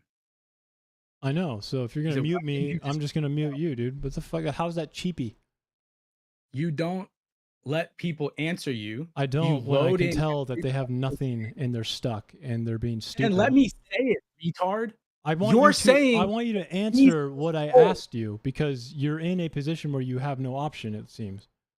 Because accepting what you said would mean that you're now, in a conflicting position. You did literally fuck, say can I- everything you're about to say is within my argument. Yeah, you're gonna say sneezing. You're gonna say throwing up. You're gonna say a sore throat. You're gonna say a stuffy nose. You're gonna say congestion. That does more right? against your own argument than it does mine. And if you're too stupid to realize that, man, I don't know what to tell you. My argument in the very first place is that all you do when you talk about fascism is talk about the symptoms, and then you say that that is the ism. No, and I that don't. is I build it up through a framework of tenets. I even wrote the tenets out, okay? And then I explicitly say, which you did incorrectly try to address in your review of my stream, where you're like, you let him isolate them one by one, in which I literally said in my opening, you cannot do that. And then I did repeatedly throughout the debate that you can isolate these things. But somehow you just felt like you could necessarily say that I didn't, which is hilarious. I use tenets. I go through a framework. I build it like an engine, and I give it mechanism. So what part of that are you rejecting? The entirety. No, I want you to tell me what part you are rejecting. Okay, here, I have it written down. You can't just hand wave it all away. Okay, you can't just hand wave it all away. I want you to tell me specific. Be specific. 1 second, I'm looking at it written down. So the first thing that I would say is that when you make the caveat of you cannot look at these independently, you have to look at them all together in a group, that's the first place you go wrong. That's because not the second what I that say. something I don't say they have to be in a group. I say that each one is part of the machine and the framework. It doesn't necessarily mean you need to have one. Doesn't need I even say you don't need all of them together. So what does that mean you're about that? already incorrect. Categorically, why don't you let me send you what I wrote, and then you can read it and actually argue with the person who's here and not an imaginary one? Go for it. Categorically, though, what does that mean? Why you're sending it? You should be able to answer it. I already did. I treat them like a framework in a machine. I call out the mechanisms and how looking at them in its entirety, not that they necessarily have to be grouped in a certain way, but you look at the entire machine in order to understand fascism. What part of that are you rejecting? Completely different every time. Do you reject? The fact that you're only looking at content. I need you to be specific, dude. That is very specific. That is not specific. That is the most unspecific shit I've ever heard in my entire life. Be specific. What part are you rejecting? The entire choice to examine a surface level. Entire choice is somehow specific? When you say what you say, I don't care. You Tell cover me what you're rejecting. Well, I don't think you understand what I'm saying anytime I say it, you fucking moron. Like, genuinely, I don't know how you can remember to breathe and blink at the same time. You can't do it. You are so... You can't do it. I just did, but you're dumb and you don't understand it. Do it. You'd have to read it and think about it, I think. I would genuinely kill myself if I was as dumb as you. Like, genuinely. You don't understand what people say. This isn't going to work on me, man. I'm sorry. Take it somewhere else. Go take it to some AA meeting where this shit is probably going to be more important for you to fucking say. Are you sending me your writing or not? Where is it? Like, genuinely. Do you want me to send you my writing right now? Yes, right now. I'll review it live for you, fucking slop seller. That's fine. Like, maybe it'll force you to be specific when you have to actually look at the fucking words on the screen. Yeah? Yeah, that's almost why I always ask you to do this via text, but you're a coward and you need some kind of like emotional display of like, oh, see, I humbled this guy. He's not as solid in real live performance. Actually, no, that's not even close, but I'm sorry your brain goes there. Why couldn't you do this The via reason text, I didn't want to do it over text is because text misses a lot of argumentation. So I think that's the dumbest thing I've ever fucking heard, and I think you might actually should kill yourself. Dude, I mean, I don't even know what to tell you. Like, that's You're honestly fucking a deeply insecure, garbage human being. What am I insecure You're about? insanely manipulative, and I feel sorry for you. Now, second, can you actually understand tone through text? Writing. Are you able to understand? Yeah, absolutely. You can understand tone as well as you can in person or in conversation. Well, that was a separate question, right? That's a second I was separate leading question. you there, but it's obvious that you can't. So there's one thing that's already better in conversation, right? You actually can understand tone behind when someone's writing something, right? It's less unclear. It's more clear. Do you rely on your tone in your arguments?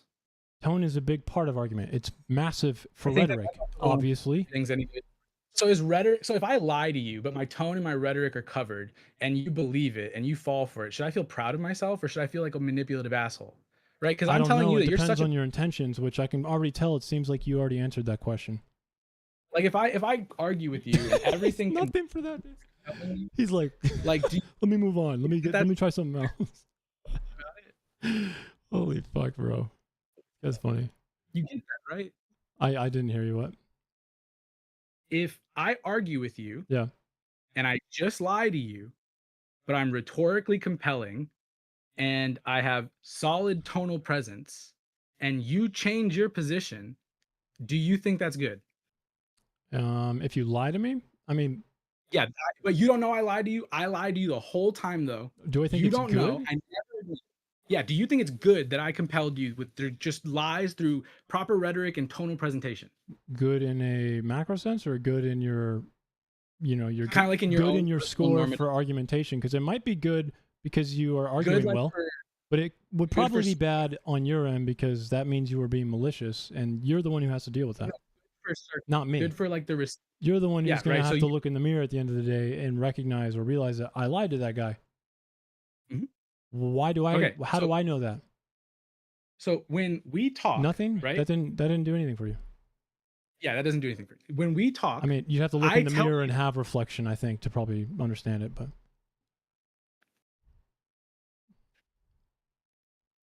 when we talk, I tell you things. I have Mhm. told you a great number of things that contain your position within them, and I have explained why your position is an insufficient definition position, right? yeah, You then I guess in this miss magical, every past that single- happened. Maybe that's pretty similar to the fascist movement, with that mythical fucking unfactual for another past. Is demonstration of this, right? When I explain the that a psychology mobilizing things, passion? Lying to yourself, or what? for another example of this, when I explained that the psychological apparatus relies on an argumentative structure, you then looked for the blatant, like, explicit spelling out of something that no one anywhere has ever done. You mean Even a fascist exactly what you went on to say and present? No. Are you no, sure you about actually, that? would be I'm pretty sure you spent like another 30 seconds presenting this fantastical would- idea of the psychological apparatus, right? I would genuinely say that you are committing a lie right now. No, And I'm you are not. not even I'm definitely not, bro. So what the fuck good is that kind of comment, you dumbass, right? If I'm saying you're lying and then your only answer is nope, I'm not, right? Well, because you don't I even know it's recognize- not true. I know it's not. What is the flu? I don't see the relevance to it. I'm not really interested in playing 20Q. This isn't 20Q. This is maybe 3Q at best. What is the flu? I don't care. It's a game that sounds like 20Q to me. You don't understand. Because I see that you shift in the argumentation whenever you're getting, you're not getting what you want out of that specific topic. You realize that, right? What do I want Why do out you of the do that? topic? Because I want you to understand something. No, That's no, what I you want. don't. You're avoiding things whenever you feel like you're not getting what you want out of this conversation. You immediately Write it shift down. purposely, and I can tell maybe subconsciously though, but it is deliberate. Write it down. I'm not going to write it down. I'm really Okay, so then I'm don't- really interested in the fact that such an uncomfortable person exists.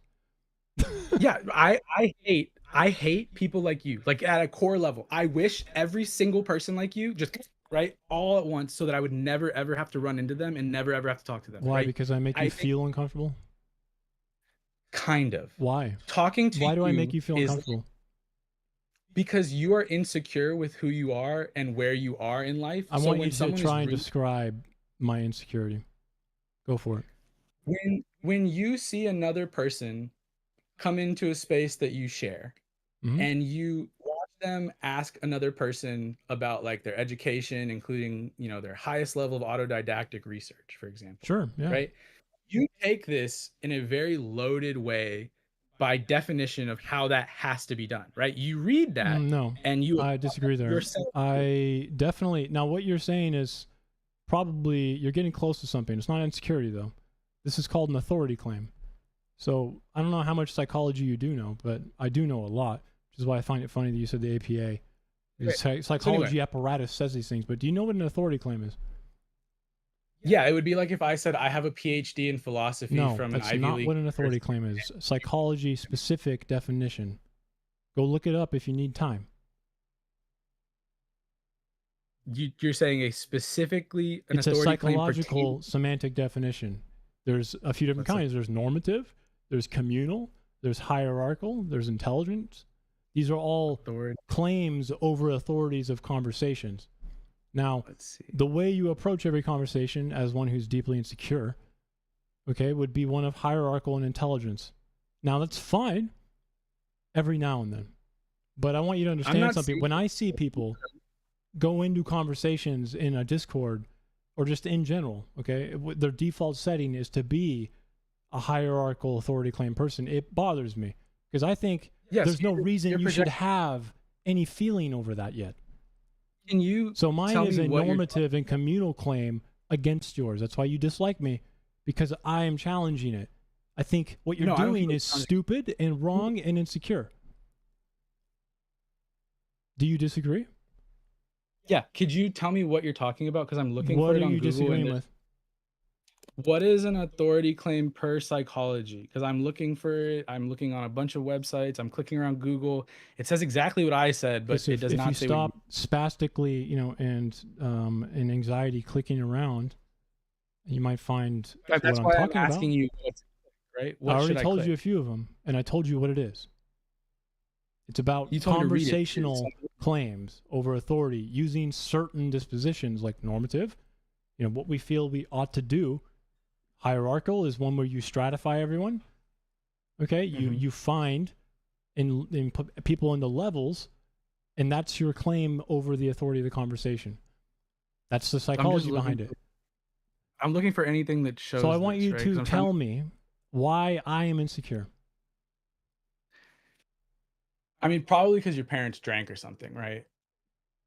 That's not even close to answering the question, man. Yeah, no shit.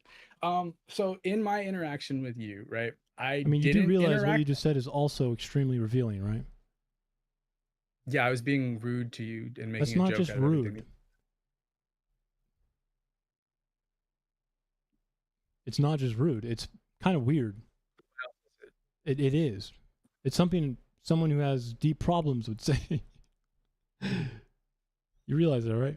I told you that I don't like people like you to the point where I think that it would be So like you feel like pleasing you to can find say out- things like that because you don't like them? No, I just think it's What do you funny that mean, you're no? like that's. Explain. I think I can say whatever I want, right? Do you disagree? Sure, but that doesn't mean that you're a good person, and you might just be a little weird, and something might be wrong with you. You might have a disability if you think that's Cool, true. but You don't have any is there- inhibition at is all. Maybe situational context dependent inhibition. Yeah, but I get like I'm allowed to say whatever I want, right? Is there any rules? You're definitely not allowed to say whatever you want, but you know. What am I not allowed to say? Like, what am I outside of your platform, which would be a content specific context, you know, inhibition, right? What would I not allowed to say? What would I not be allowed to say? What Are would you I not fucking allowed to serious say? right now? Yeah, what's something I'm not allowed to say?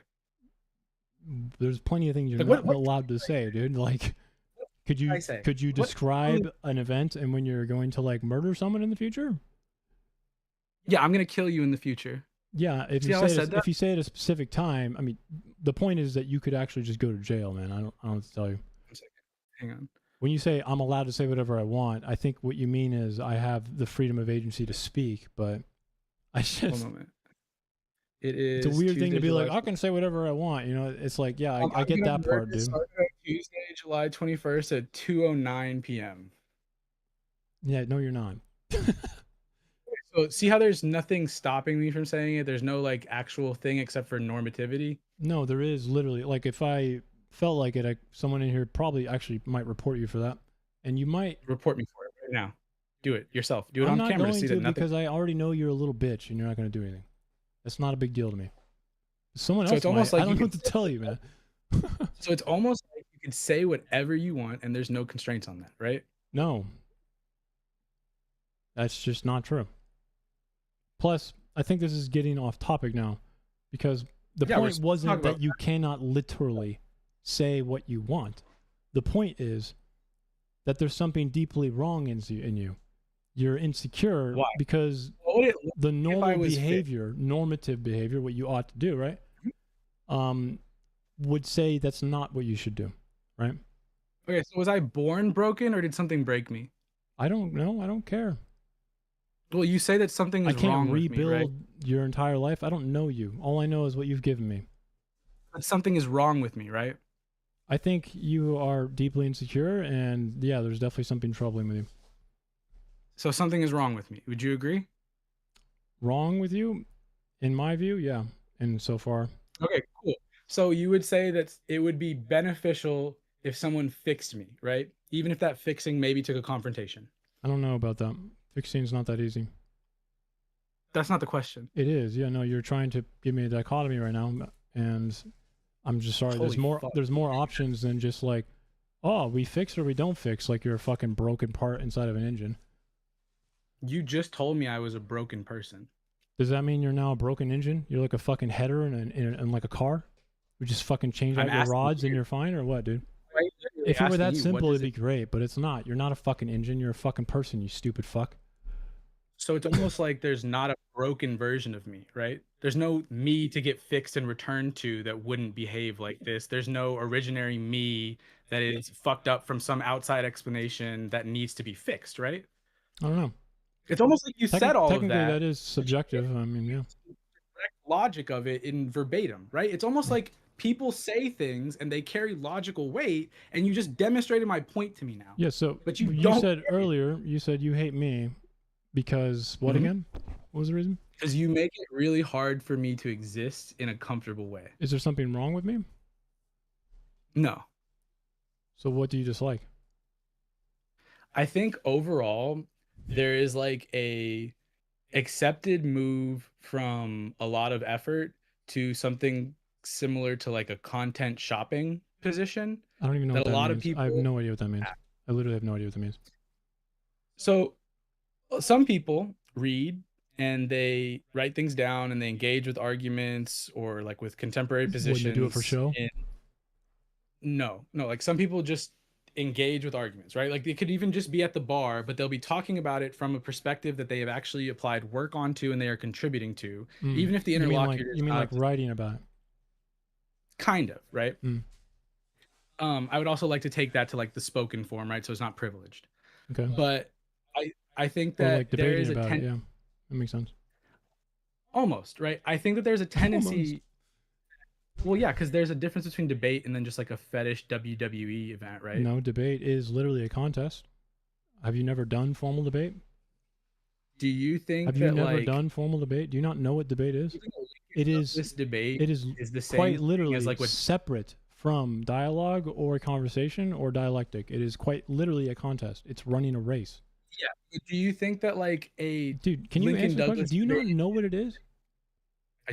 I'm using a version of it in my question to you. The wrong one, which makes me feel like you don't, and you've never done formal debate. Do you think there's a difference between a formal debate and what maybe someone like Destiny does?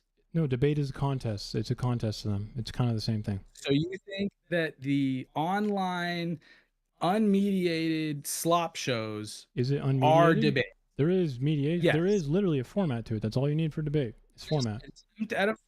However, it's not really sufficient enough to say that it's in place, right? Like no, none it of you is. guys can actually. There's format, there's positions, there's pros, and there's negatives. I don't know what to tell you. Well, let's take a look at the format, right? We'll go into the actual. No, I just find sheet. it weird because it seems like you don't never even done formal debate or have any experience in it. That's an unfalsifiable claim, right? I could tell you the entirety of. I don't know if that's unfalsifiable. I bet. I'm sure you could just tell me right now if you did. Yeah, I have. Okay, so it's kind of weird for someone who's done debate to say that, oh, yeah, debate is different than contest. I think that when you talk about debate, we're just moving on again. Does that like make you uncomfortable? No, it's the same conversation.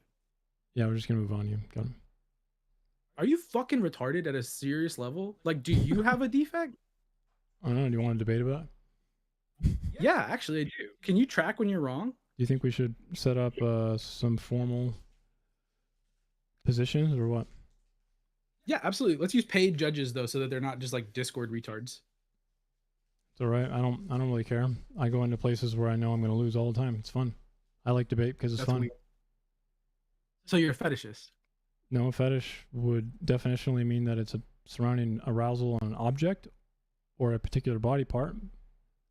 No, yes, it just has to be replaced. Literally the definition.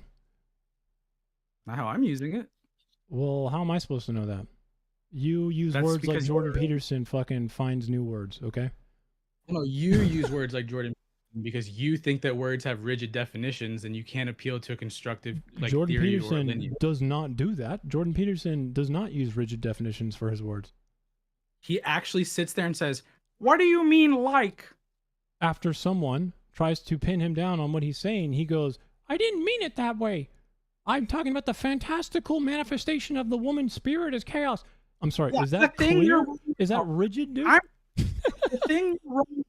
The thing that you're failing to articulate in your usage of language, when you use words like what and do and you and mean, you fail to articulate the hidden true potential of the real concretized language. Is that That's is that literally your- rigid and clear, or is that not? Yes, he's trying to Or establish. he's trying a to be rigid thing. and clear by saying, you fail to articulate the clear meaning of the woman's chaos inside the womb. You just said that in your own response. You just said he's trying to be clear while he's saying you failed to be clear. He's narrowing just the said- other person's definitions and he broadens his own. Yes, that's a debate tactic. Yeah. For stupid people it is. No, that's literally a rhetorical tool and it's good. It's what you should do. You should try to That's why narrow it's- your opponent's definitions in a debate and make yours broaden. How is that a stupid And the thing to do? interest that- How is that Well, 'cause stupid in when- a debate? Am I ever going to be allowed to say? I an want you answer, to or tell is it me only- how that is a stupid thing to do in a debate. Okay, so for the duration of the answer, I'm going to hold my hand How up, about you and just when my hand answer it? Answer it. You are 5. It's definitely some. Okay, so which I don't care what your name is. Toyolo, your turn. Okay. Answer the question, So, Toyolo. when Quit people putting like circles in the squares, though. When people like Jordan Peterson try to do their epistemic groundings, You're not answering the they question. can- No, you're not. You're just moving on because you're uncomfortable again. You really like seriously, bro. It's so obvious. You just fucking instantly. I can see it in your eyes. You're like, oh fuck, moving on. I'm trying to talk about one thing. I asked you, is it a One- stupid debate tactic to broaden your Yes. definition and narrow your opponents? Yes. Holy fuck, dude.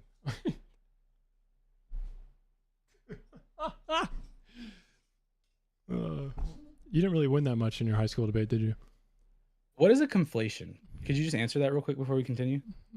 Conflation is when you collapse the meanings of two different things into something that resembles a single meaning most of the time, at least in conversation. Okay, so broadening your definition runs the risk of conflation, yes or no? If you do it poorly, yeah. Okay, cool. So that's why you what's think about your good? definition. You don't say, fascism means that the sun revolves around the earth, and now your definition includes whatever the fuck I just said, right? You broaden it to a degree that it's still rhetorically powerful. Or do you Why constrict would your you- own definition because that wouldn't help you win debates? Why is it bad to have a constricted definition? In a debate? Because you're hurting your own position most of the time. Why? Why is it bad to operate from a single position with a constricted definition? Fascism Oh yeah, I'll is an give you an enforced example. argument. Okay, so economics.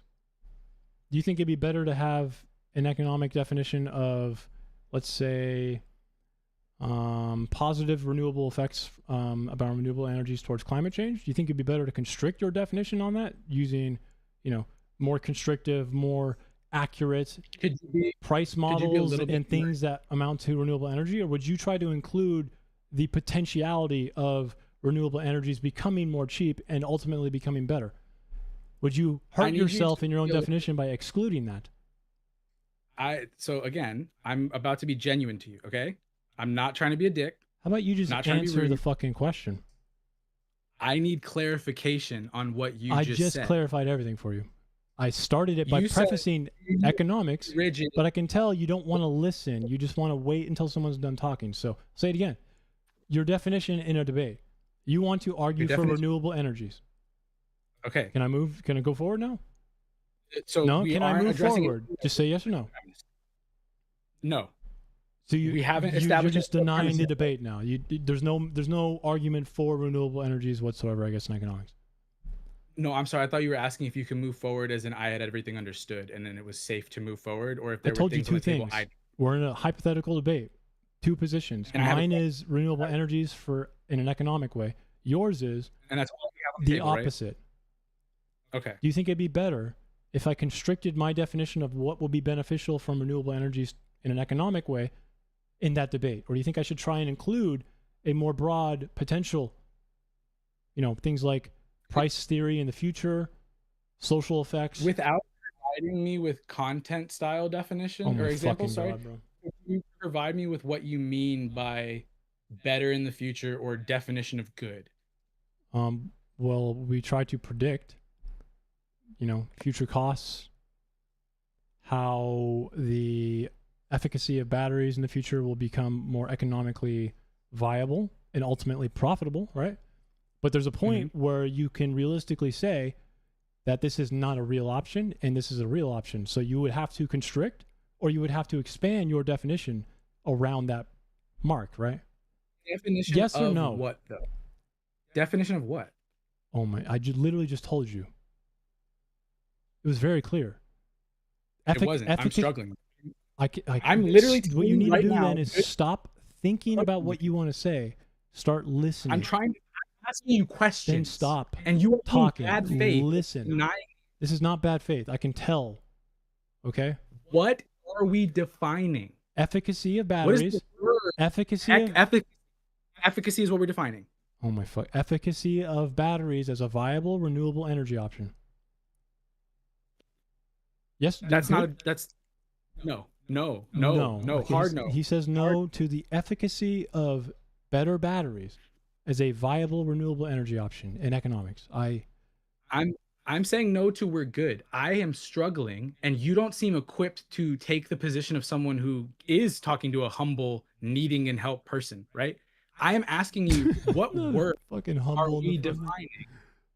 And you are saying efficacy of batteries in blah, blah, blah, right? You're not just saying efficacy. You're making a clause. You're defining a clause. Yes. And you're saying it's part of the debate. It's part of your definition. It's going to be included in it.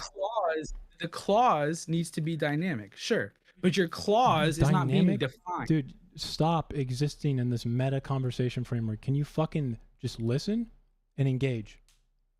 What word are we defining in this I need debate? you to just engage specifically. You fucking find it really interesting. I find it interesting that you exist in the meta conversation. I don't know if you think it's safer for you, because then you don't have to go into detail on anything. But it's really stupid. What word are we defining? I'm literally asking you for explicit detail on your fucking example, you little retard. We're defining renewable energy in an economic way. So you're the forward, you're the positive. The thing the debate needs to center around, then, for me to understand, viable renewable energy options, viable renewable energy economic options. Okay, so just how do you define that? Just let me say it in my own words so I know what we're tasked with, please. You are moving vaguely, abstractly, and fast, and your move is to say, no, I'm not. No, I'm not. You are. You are literally moving vaguely by saying it's just content form. It's just the clause. You have not even once specifically repeated back what I said. Have you not noticed that? Yes, that's the question I've been asking you. Then stop talking and try listening. It'll help you. So is the term we are defining, the term in question that needs to either be smaller or broader, efficacy of batteries? It's within the definition of the debate, yeah. You're going to have a definition in that debate. What does definition of the debate mean now? Like you're adding another definition. I don't know why I'm teaching you fucking debate right now, because you clearly have no idea what you're doing. But if you were in a debate, hypothetically, about the economics and the viability of renewable energy options, okay? So you are for... So it's a little more local? Huh? Could you give a fake topic, like a positive claim, so it's a little more local? Like for a political example, I would say if you're debating fascism and someone says fascism is an argument structure, you need to then say...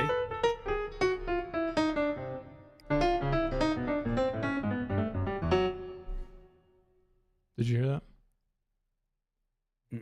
Yeah, I just played the Full House soundtrack because I just feel like that noise, is just really necessary for your ass right now, dude.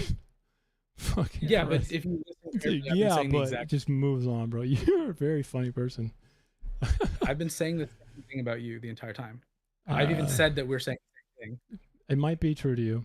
In the same way that the fascist who's factually incorrect might be feeling very truthfully that they're existentially threatened. It's kind of like that. So the reality that it seems that you live in is, I'm sorry, man, it's fake, but it might be true to you. Do you think that existential threat is inherent to fascism? I'll let you move on instantly, bro. No, you're not gonna no quip. You don't you're not gonna substantiate. try and make a joke about what I said at all, dude. You don't substantiate any of my questions. You don't engage with any of the logic presented to you. You say the exact same negative personal commentary about me that I say to you That's moments because later. you present the exact same negative commentary that warrants it. Have you thought about maybe that's why? Okay, at this point, you don't recognize It's not that like you're gonna as you suddenly say it. change into some other person right now in front of me, right? Sixth That point, would you don't be recognize actually that. weird and unreasonable. Not what I would expect. If we're going to continue, you have to recognize that we're at an impasse, and you have to either say no more or if we're going to continue. So right now, are we going to continue from here? I'll give you 7 more minutes. All right, cool. I am struggling. Would you agree? Sure. Yeah, I think so. From my Here- position, here in the- from my position, I don't know if you're struggling, but For like in the scope of this conversation, I'm struggling to communicate with you, right? yeah, that one's probably objectively true. Yeah. Okay, cool. From my perspective, all of the like insults that you hurl at me and all the character evaluations that you hurl at me, What character? Just- I'm sorry, I'm gonna stop you there. What character evaluations? stuff like the insecurity, stuff like that, right? Like That's any claim that behavioral. you would make. That is behavioral. Cool. Any No, behavioral not cool. evaluation. Not cool. So there's a difference. I'm gonna try and teach you something, okay? So there's a difference between attacking someone's character, right, and attacking their behavior. Now, most of my attacks have been against your behavior. Mm-hmm. And when you attack someone's character, you're doing it arbitrarily, and you're doing it in service of some self-interested end. Like, and let me give you an example. You're beneath me. Well, now, what exactly is that supposed to do in a conversation for you? So it's supposed to tell you What that is it I have doing? no in it's rejecting you. No, what is saying you're beneath me do? For your Rejects own you, end, for your self-interest. Dismisses you. It rejects you. It stops you No, from it doesn't. communicating It with me. places you Why doesn't it? above the other person in a hierarchical way, right? Yes? I don't know if I would say You hierarchical, don't think but yeah, saying you're beneath me makes a status level system? no. What would the status be? Well, what does it mean when you say someone's beneath you? Not worth my time to talk to. Like that. So This you're conversation putting here them where? top. You're placing them. in nonsense. Like that, you're just not a serious interlocutor, right? You're the Oh, same as me, this but makes you you're. uncomfortable. I can tell this makes you uncomfortable. What do you think I mean when I say you're beneath me? I can tell that you're just avoiding answering the question. That's what I can tell. I'm answering the question. I'm You're telling you, I not, though. say You it said to it's you. just nonsense, but you say it for a reason. You're not that stupid. I genuinely, from the bottom of my heart, think that you have less expertise and skill at discussing each of these topics That's fine. than So I when do. you say you're beneath me, you're then placing them where? What do you mean by that? You're placing someone below your superior knowledge and skill, right? No, I wouldn't say superior. I would just say I don't want to So is deal it with equal? it. This is knowledge and skill. Is it no, equal? we're Okay, not. so where is it? Am I above you? Do you know what expertise Am I means? above you? No. Okay, so Don't where think am so. I? Am I below you in your superiority? In knowledge and skill? So I'm below you. Yeah, in knowledge Okay, and there skill, we you're go. below me. Finally. Oh my God, that was fucking pulling teeth, man. I can tell it makes you uncomfortable again. Okay, sorry. Maybe you do. In You knowledge should and probably skill- learn how to reckon with this fucking default Like, setting if I of were- yours. But like, if I you were see to- how this is actually attacking someone's character. It's arbitrary. Realistically, If I were to put it in, there is a moment would where say- something like this is not arbitrary, though. You need to realize that using hierarchical authority claims is fine in contexts that require it, but you use it default, and that is Yeah, this what's is interesting the because that's not really a good thing. right? That's what the Why? difference between attacking someone's character and behavior is. So when I say, and I'm describing your behavior right now, I'm not arbitrarily attacking your character. I'm not arbitrarily doing- saying that you're beneath me without any knowledge. I'm doing.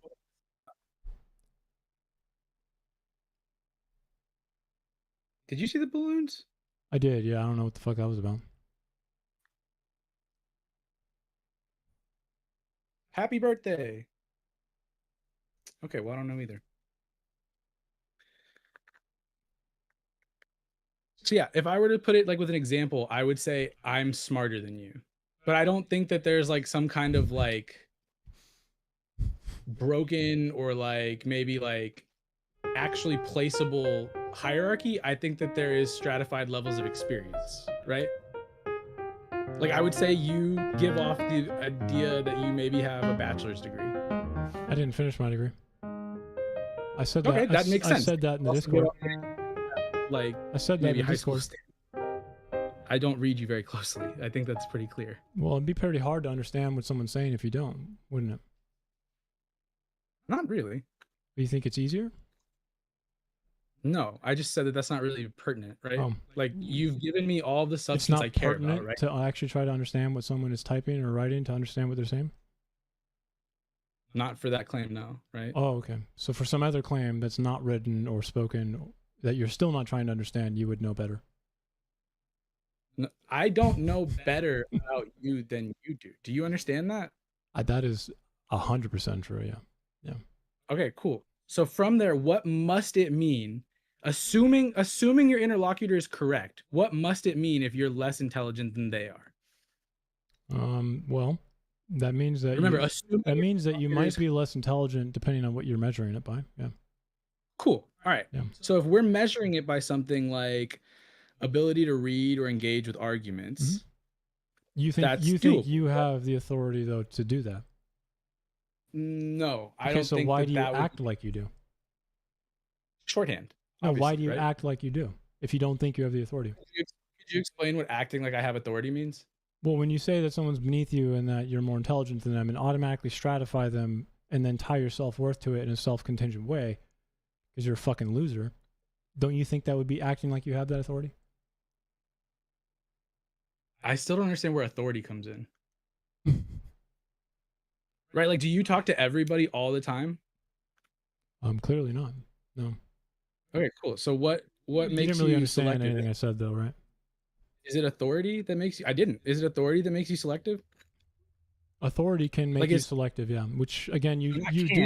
you do though. Selection You authority. act selectively when you were on Discord, right? Because people like Ancom and even Groofus were challenging or disagreeing you. They were disagreeing with you, right? But that didn't really make you triggered.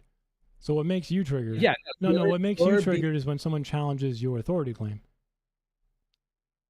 No, Not 'cause I don't the understand- disagreement itself. That's clear to me. What makes you more triggered because you're insecure is when someone challenges your authority claim. I still don't know what that means. Could I tell you what I think makes me insecure? Again, I don't know how to say it any more clear. That's an issue. You have to default face. That's setting. what I- You stratify people off of a hierarchical and intelligence authority Mm-hmm. claim. That means when you are in conversation, you are giving authority or you are rejecting and tying your own authority in the conversation to a hierarchical and intelligence one. Okay, that's what it is. No. So you don't try to put people into levels in these different stratifications in order to make yourself look better. You don't do that all the time. No, I don't care what I look like at any given moment. No, not There's a what bunch you of look girly- like. I'm talking about what people perceive you as socially. Yeah. What your arguments No, look I like, where you look as intelligence genuinely- level, where your position looks on Yeah, intelligence. that means little to none to me, right? Okay, Because so, if so I when you already say comments like you're beneath me, or when you're too I'm going to teach you like a school child, and when you're too stupid to understand this, what do you think those do though? Why do you say those Okay. things? Why do you say those things? This is perfect. The first thing that I did No, in the why space do that you we say share- those things? to dismiss you Why are you dismissing someone on that basis? so that you don't continue, right? Because we're Well, here because now you because want to project the idea that this person is below you, a different level. The hierarchy is No. different, right? No. Okay, so you would probably use something else then if you felt like someone's, opinion should be dismissed. If it was disrespectful, like your what I opinion think should be you are. I think you act disrespectfully. That's why when I came in, Yeah, That's a very good way to put that. No, I think you're disrespectful. So I challenged you there because I think the way you talk to people, as in you asked Groofus what his necessary scholarship was, so you can talk to him a different way, is, in my opinion, not a normative thing to do in a Discord. That's not how you would use that word. Yes, it is. Normative means what you ought to do. If you were in an academic setting where you're literally talking about a dissertation, you could act that way. Be like, why is this guy in this room? He doesn't have anything to offer. But you're talking to normal people on a Discord, but you're acting like you're in that room for some reason. I don't think that the room thing lands on me, right? Because when I asked him what his highest you level... would have to reckon with stuff if it did, I think. You know, you'd have to seriously reckon with things in you if it did land with you. That's what I expect. I would wreck him? Reckon. You know what reconcile means? RECKON? Fucking God. Do you not know what reconciliation is? Reconcile? I was hearing something different until you said reconciliation. I thought you said I would wreck him. Reckon is another way to say reconcile. Yeah, what would I be reckoning with? The fact that this is how you operate, so you'd have to ideologically reject yourself. You lost me completely. Like, genuinely. Trying in good faith, you've lost me completely. It's almost as if you said nothing. It's what I expect, so it's fine. So when I started talking to Groofus, I asked him very clearly, hey, what's your highest level of education, including autodidactic research, right? Is that what you said? Groofus... Yeah, I'm pretty sure. You sure about that? Here, let me go search the word autodidactic. Didactic. No, you don't have to search that. I'm actually just going to pull up exactly what you said. Is that cool? You want me to read exactly what you said? No, can I do it? Why don't you give me a quick gloss? Oh, wait, hang on. Nope. I got the voice ready and everything. Don't you think that would give everyone a more accurate understanding of what happened? Yeah. I want to do it, though. I'll put it up right here. Because we're going to read the same thing. I just want to read it because it's more fun. Autodidactic. There we go. I've jumped to message. Okay. Why don't you give me a quick gloss then? I can beat the MI, Mises Institute, I'm assuming is what you're saying, all day in every case, but if you can too, it's no use here. Also, if you don't mind, include your highest level of scholarship, including autodidactic research years. I tend to speak differently and need to work on moderating my approach. Okay? So a little bit of self-limiting there. What's going on there, by the way? Yeah, can you explain what that sounds like to you? It sounds like someone who is, in my opinion, at first I made a joke about it, right? We can go down to that if you'd like. Where when I looked at it, I thought it was interesting to say. Okay? So I came in because I was called. I said, why? Is this toilet guy saying stupid economic shit or something? Which I also said, I have to read it though. Which means I wasn't actually being serious about that part, right? Give me a sec. And then said, so far he seems pretty correct. I still need to read, but you do realize that Rothbard, I asked you, I'm trying to clarify something here. Because you made it seem like you could be someone who is a Rand, Freeman, and Rothbardian, right? Which doesn't make sense because Rothbard hates Rand and Freeman. And in all future conversations, I think all of those people should kill themselves, right? Or be freed from their cult. Dude, that's such a weird thing to say. You're so weird. That's okay. It's not. It's weird. What invokes that out of you? I have no idea where that comes from. I just think that a lot of people are wasting a lot of their time kind of suffering and toiling on things that are mostly just church appeals rather than actually doing anything with their minds or their brains or their bodies. But you are uniquely someone who's not, right? I don't think it's unique because there's tons of people. There's so many people who aren't though. You're like part of the few, right? I would say like anybody engaged in like academia, anybody engaged in like it's the harder thing to narrow down, but like non-slop writing tend to not be, right? People who make things. Let me be clear with you. I actually said, my formal education is econometrics. I didn't finish my degree. I made that pretty clear though, right? And do you remember what you said? I said something later asking someone else to never compare me to someone with an econometrics degree ever because it's belittling. Now, why would you say something like that? Because economics is gay astrology. Econometrics is not economics in the same way you just It's not described. solely economics. It is not statistical and mathematical analysis of economics. Yeah, right? So then you're doing something about gay astrology. Now, I have to be clear with you right now. You were discussing Rothbard, Mises Institute, Rand, Freeman. Yeah. You were discussing I would say, what subject? I would say that's gay church. What Gay subject were you discussing? Gay church. No, what is the subject? Technically, it would be philosophy or pseudo-philosophy because it's not economics. You think it's not economics? Friedman, because Rothbard, Mises Institute? Yeah, so Rand? a lot of the issue, especially Rand. Do you think Ayn Rand is a philosopher? I don't think she's a good one. She'd like to think she was. Do you think that Ayn Rand was like being rigid, being normatively rigid, assuming you had a degree and a career in this field, being normatively rigid? Do you think Ayn Rand is an economic thinker? I don't think she is, but she had economic opinions. But okay, cool. So I'm what going to say about something the that other might five? be. So Friedman Mrs. was a brilliant economist Mrs. who came up with or revolutionized newer neoclassical economics with the neoclassical synthesis. So isn't this kind of like relevant though? Because we're talking about economics. Almost. But you weren't talking about Like, economics.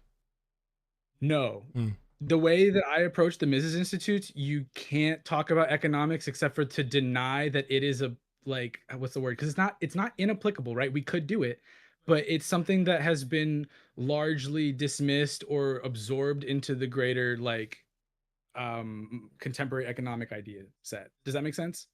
Like no, it it is seems like most you're trying to avoid just admitting because you seem to have trouble just to saying make- with doing a concession, man. That you guys were discussing economic adjacent Yeah, ideas.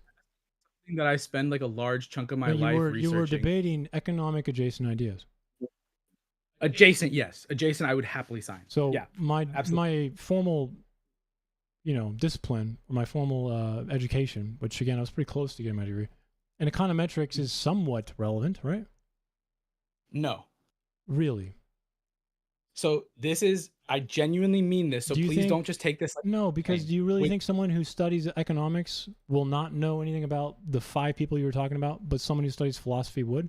All of them are Austrian economists, besides Rand and Friedman. Friedman's neoclassical. yeah, let's ignore everybody who's not an Austrian for this conversation. okay? That's all you were talking about. I'm talking about everybody who is an Austrian only in that conversation. So for the conversation, we are only talking about Austrians. Do you agree? No, you're talking about Friedman too. Friedman is not an Austrian economist. Cool. For the going forward, I drop Friedman. I concede all Friedman claims. We don't need to move. That's forward not with even the Friedman. point. The point is I came in and I said my relevant expertise, which was literally Yes. economics, which is what you guys were talking about. Yeah, no, we weren't talking about economics. You were talking about ownership doing and property. Yeah, epistemology, not economics. Epistemology? You really just say things like you think some subcategory is the correct one. Epistemology?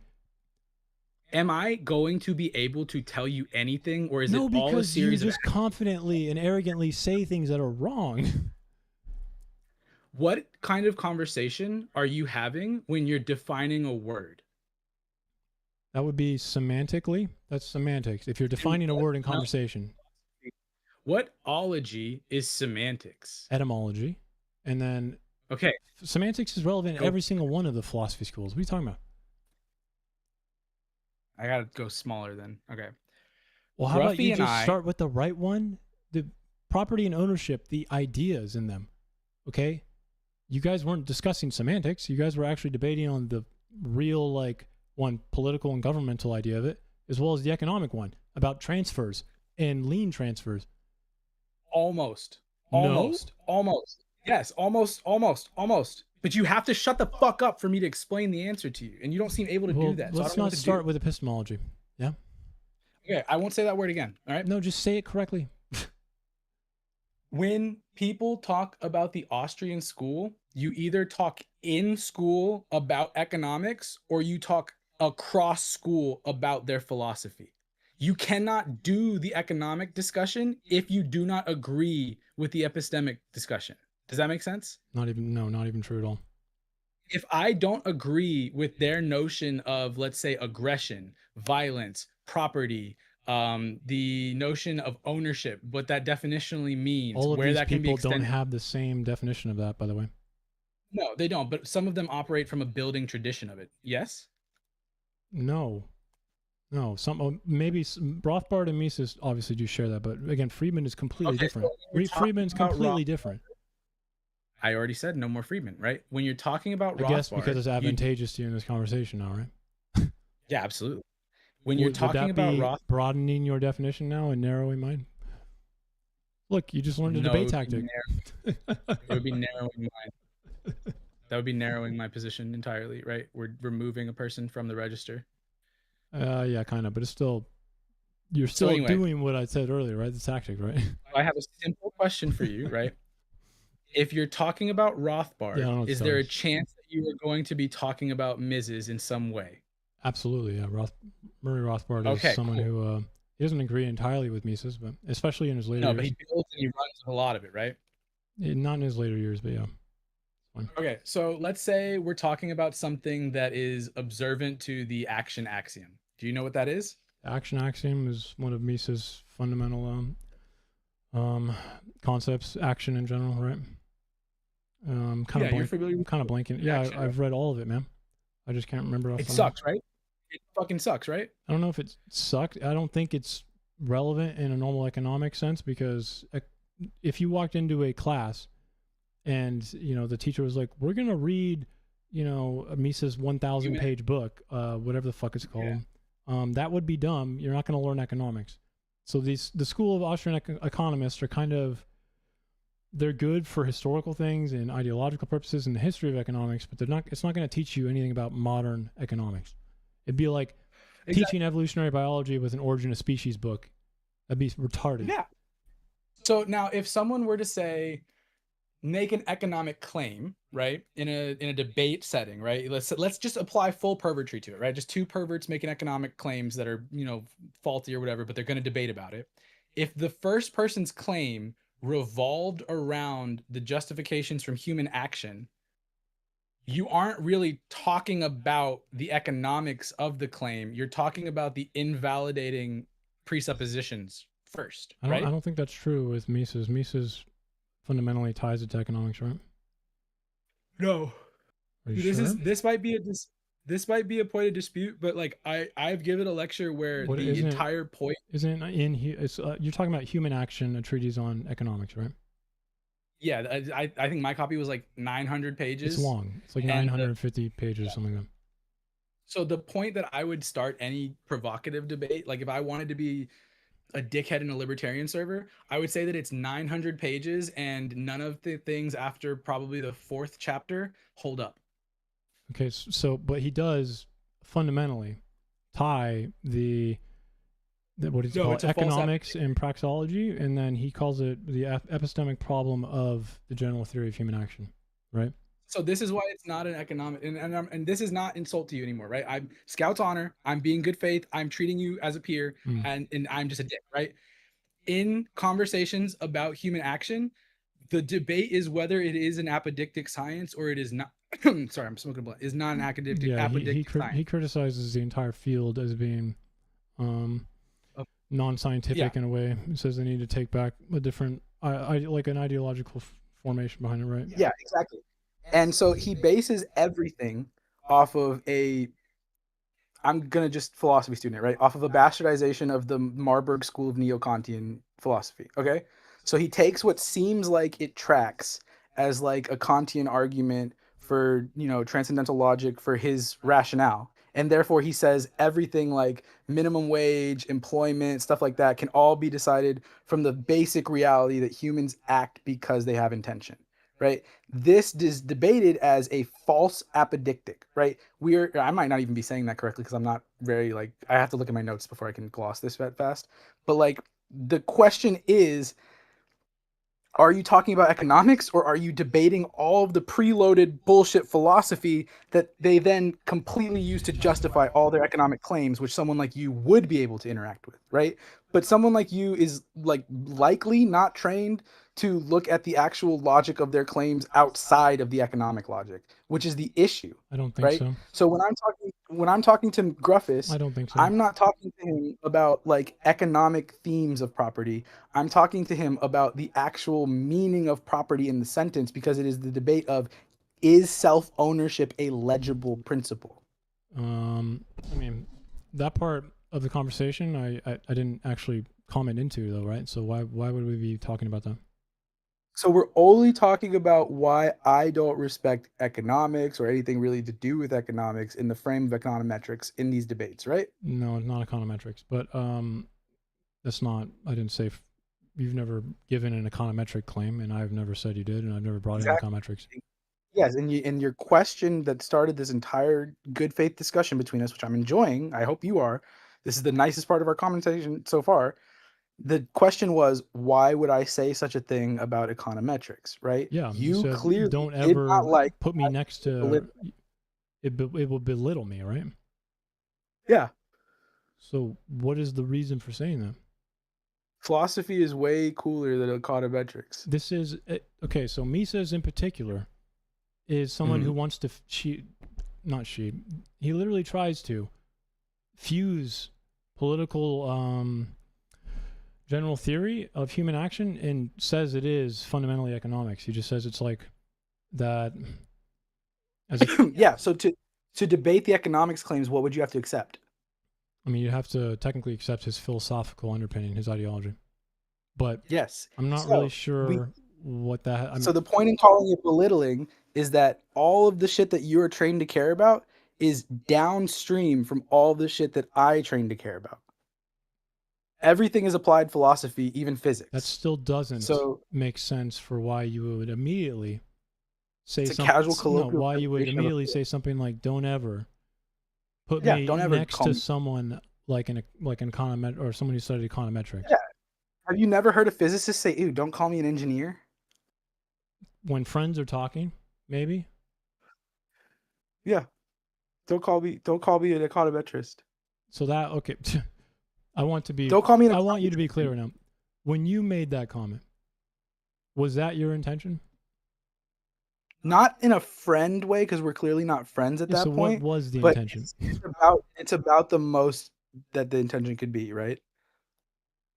It's like, hey, this guy is clearly doing astrology right now. No, don't lump me in with that. But econometrics is not astrology. Why would your experience be relevant to a philosophical debate?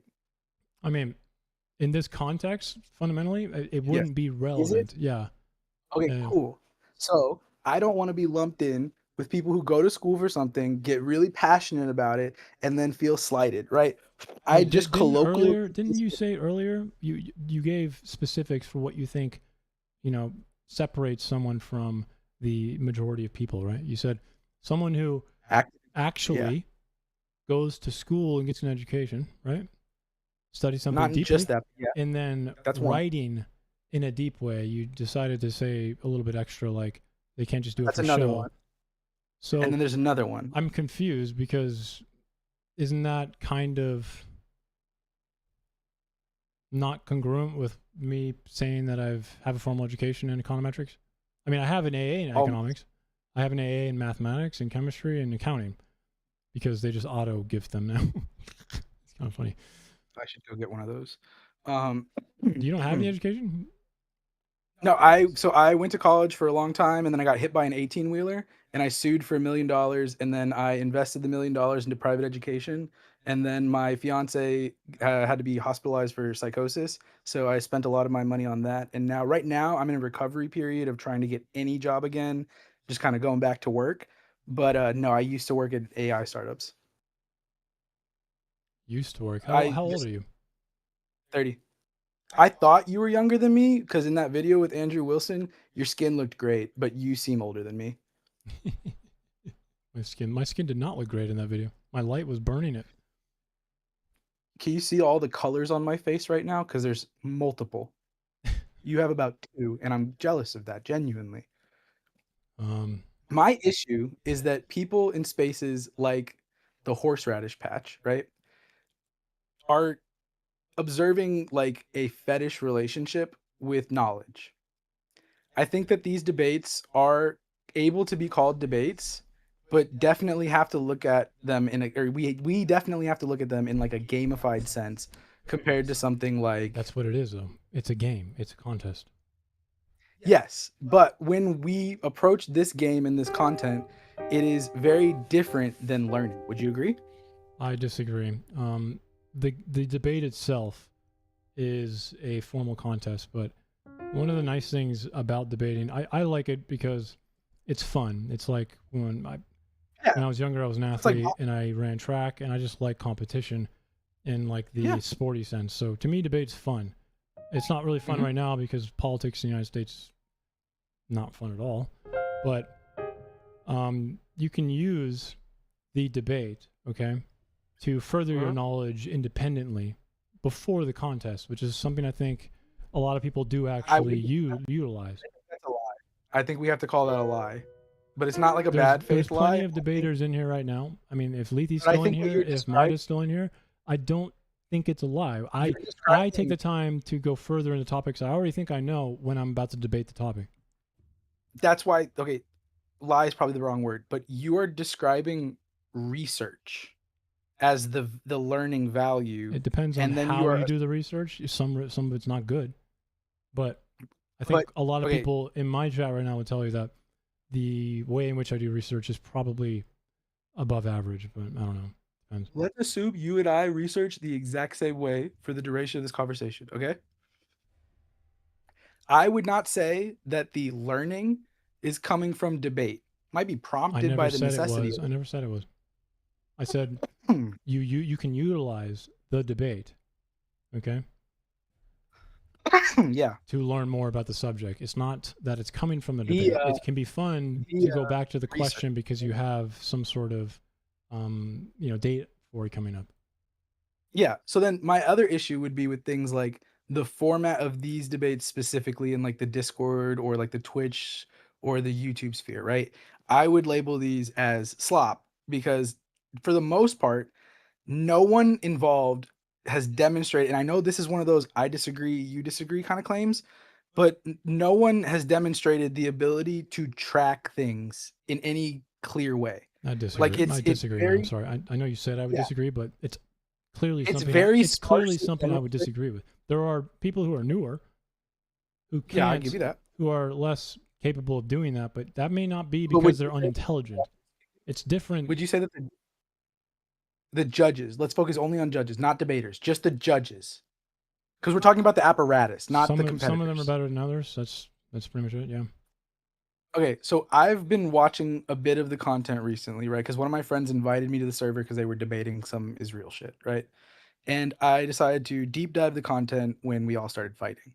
And the content so far has presented people who genuinely care about the subjects, but are kind of framing them around the actual act of watchable content and not any sort of like, this person is correct, this person is incorrect. There's any like value other than that's why I'm not going to say any more about it. Okay. I'm going to keep my mouth shut. But other than that, when I watched the judges, right, specifically, it is almost like the judge is also going off of who is most compelled blindly. That is right? Something they're supposed to do, though. A good judge is not looking at the correct argument. They're looking at who this bout got more punches landed. Okay, let's make it even easier to talk about that. Let's say both arguments reduce to a matter of principled difference, and the only neither are incorrect, right? But the judges are are watching your actual debate performance, right? Not your actual truth claims, so to speak. Would you agree with that? I need to be doing both, but yeah, that would be a lack of judging skill. Okay, cool. So if I watch a bunch of these videos, and a bunch of these videos have the judges almost in the exact same position as the audience with minor attention to truth claims, that doesn't mean much to me. But if a judge was going to be like, hey, Circa, earlier at 8 o'clock, you said this phrase and you commit to the logic of it. At 8:15, you then introduced this supplementary logic that contradicts the primary. That is bad judging. You want me to tell you why? Yeah, I would love to. because the judge shouldn't be helping the other debater do what the other debater should have done. But the judge should be thinking about it, correct? They can ask questions for their own ends, but they should not be, assisting what the other debater should be doing. Agreed. No assistance. I do agree with So you on what this. you just right? said there is him pointing out something that the other debater missed, most likely, right? Why does that only happen? Sorry, I'm very captivated by that. No, I'm sorry. What I'm trying to say, sorry, the bubbles and balloons keep popping up. I have no idea why. By the way, I have no idea why. I think it's on your end, man. I don't know. When I'm talking about this, I'm imagining a hypothetical debate, let's say with a hypothetical person named hypothetically Maida, right? Mm-hmm. And hypothetically Maida says a series of clauses and then concedes the entire debate within those clauses. Well, hypothetically Maida, Maida, yeah, it would not be very fun, right? Hypothetically, Maida concedes everything, and then hypothetically, when you tell Maida that they've conceded everything, hypothetically, Maida doubles down that they have not conceded a thing. Technically, in this point, is a judge not supposed to be able to recognize this? The judge is not supposed to debate, though. They're not part of... The judge is supposed not contribute, just recognize it, right? Yeah, but if the other debater didn't notice it, then that's the other debater's fault. You judge based on the punches that the other debater landed. You don't just fantasize about the punches that the other debater missed. So that's the question of this hypothetical, right? When hypothetical Maida... I want to make sure you heard me there. I want to make sure you heard me. I know. Not punches missed. No, yeah, so like the judge, even though they know that maybe this person's factually incorrect, that's not what matters. What matters is how did the other debater in this contest, how did they handle it? Did they show it? They could have easily been like, hey, this is contradictory. And then that person would be punched. But a judge is not supposed to fantasize about the missed punches themselves. So what I am trying to say, I think equates to, I am watching judges not recognize punches in any way. I mean, that's a skill issue. And again, if you want me to say that, if you want me to go further, I'm not going to. I have my own opinions, but I don't really like to complain. I don't really care too much about the judging. I debate because I like doing it, right? Yeah, but on top of the judging, there's also the things being debated, right? When we go to the prompts list and we click the DMZ prompts thing, it takes us up to like essentially a booking sheet, which, makes sense, right? It's a stage thing that does require booking, right? But like quantitative economic claims or like deeper philosophical claims about like what money is also in the same lineup as the existence of the Black community is dangerous for Black Americans, or women are messier than men. Those are real. I'm telling you, man, those are real positions people have online, and I don't really like debating them either. Like I actually debated Marte on his position was the Black community should be destroyed, or the Black community in the U.S. should be destroyed, and I took the debate even though I knew it was stupid, because I wanted to try and reach people on the reality and the truth about what Black people should be proud of, and then what we should recognize and pathologize as actual problems.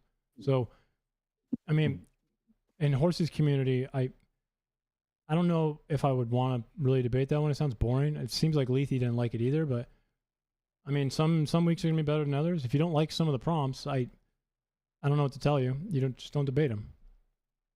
Well, it's almost like the claim is a little larger than that, but on the same theme, right? This community kind of just debates retard slop. I mean, I don't think that's true. I've debated God is the best explanation for the universe, even though I'm an atheist. You think that's a retarded slop? Yeah. Why would you say that the question of whether the best explanation for the creation of the universe is God is slop? And when I ask you this, I want you to give me what the opinion is of everyone. I don't want your opinion, because that's not really what matters in prompts, right? Yeah, I would say that the first point would be that this is like a reboot of a reboot of a reboot of a reboot of a reboot of a reboot of a reboot of a reboot of a reboot of a reboot If of a your reboot of a attempt sequel. is to say that this question is old and is somewhat Not old. archaic, Not old. That debates are more so completely contrived and then just become you probably just need to watch it then. I didn't argue I argued a completely unique and novel position and against my own strength because it was kind of a little difficult. I didn't make it as easy as I wanted to. It was not The a thing on top position. People in my chat right now can tell you right now that my position was not normal. It was, I used contemporary metaphysicists, and it's the joke now in the Discord is that, you know, you invoke Tugby whenever you, like I did something novel, so. The other thing, and I'll go watch that because I'm interested in the novelty of it, right? But the My other opening's thing, on my YouTube. It's like 13 minutes long.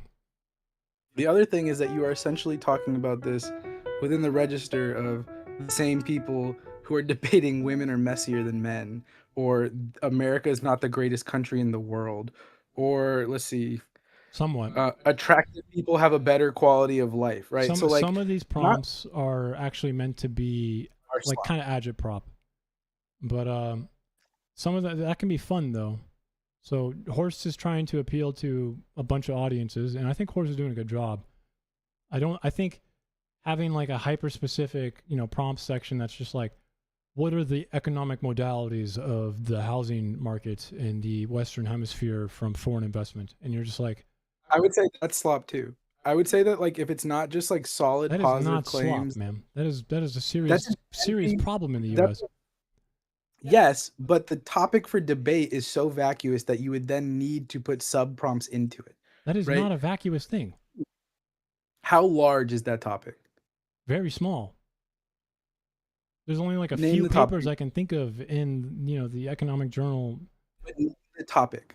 The topic would be mainly driving towards the point of, should we stop foreign investment in the United States into real estate specifically? I thought that's pretty specific. There you go.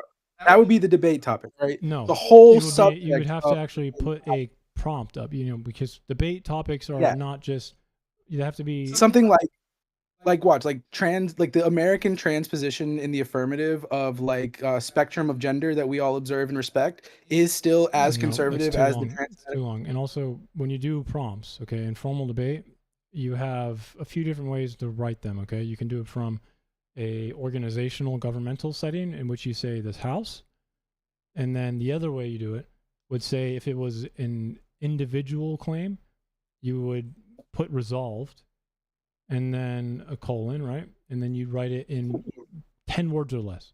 It's got to be very clear. Yes. The Western position on transgender discourse, spectrum or transmedicalism is the same discourse, and the conservative position. So that is not clear. There's not a clear prompt. Can you help me explain that? I think I can. So we have a few things. The main subjects in this are going to be transmedicalism, the trans argument. I think we can just say gender ideology. We can call it the We just call it gender position. ideology. Transmedicalism is included in that, even if it's not really true. And then you said conservatism. So I need you to explain that. So when we as Americans, or like when we talk about like, you know, like the larger sphere of the Western Empire, we are usually talking about like, do we affirm or do we deny the existence of a spectrum of gender, or do we do like a rejection of that spectrum of gender, right? Okay, For so the this would rigidity be position. resolved. The West should or ought to reject gender ideology. And then you have an affirmative and you have a negative. About that registers, like, and I mean this genuinely in like a constructive criticism way, but unfortunately, you know, I don't think I'm going to be able to do this any other way. Something about that as a prompt registers as deeply retarded. The second you say like the Western Empire or the United States should what you- reject that's- gender ideology. That's what you said, though. You said, should we accept or reject it? No. I know, babe. What So gender ideology is a massive thing that encompasses like everything even the you said, conservative yes, position. it encompasses everything you said. Yes. Yes. So you keep it that way. Rejecting gender ideology would be way too large here. Okay, so Would it how not? about the West ought to reject trans ideology? also way too large. I don't know how That's that like could possibly be too large. that's like the issue, right? Like these positive claims are simple. They're one sentence, sometimes one sentence with a semicolon, right? You could say them in under 15 words, but you guys are kind of like wired to this thing of like Okay. extremely A gamified debate. semicolon, by the way, is when you have two independent things that can One second. exist as sentences, by the way. So it would still be two sentences. I'll be right there. I'm just letting you know. Yeah, you're good. Thank you.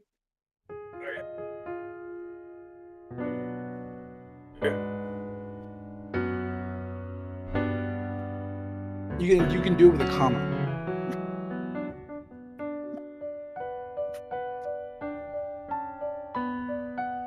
Are you playing the piano or do you just do all finger motions like you are? I'm playing the piano.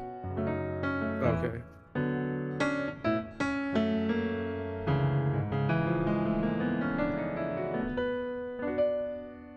So when I say fetish, I mean something that is like standing in for something else that the whole thing is circling around and kind of oscillating back and forth between. Does that make sense? I mean, you could define it that way if appropriated in like a conversation, but it still to me feels like a forced word. What was the definition of it again? So a fetish is an object linguistically that, or like I guess discursively, because it might be too like strict, right? That stands in for something else, and So it substitute? oscillates. No, not just a sub, but it is a substitute, but it is like an oscillatory substitute, right? Like the guy doesn't actually like deeply love feet. Feet ideally like are representative in the discourse of other things, and you can examine this by tracking the No, language. again, if we're gonna use feet, then you're using the classic definition, and that just means arousal is stimulated. Stimulation happens from specific body part. No, we could use feet, and we can use it discursively.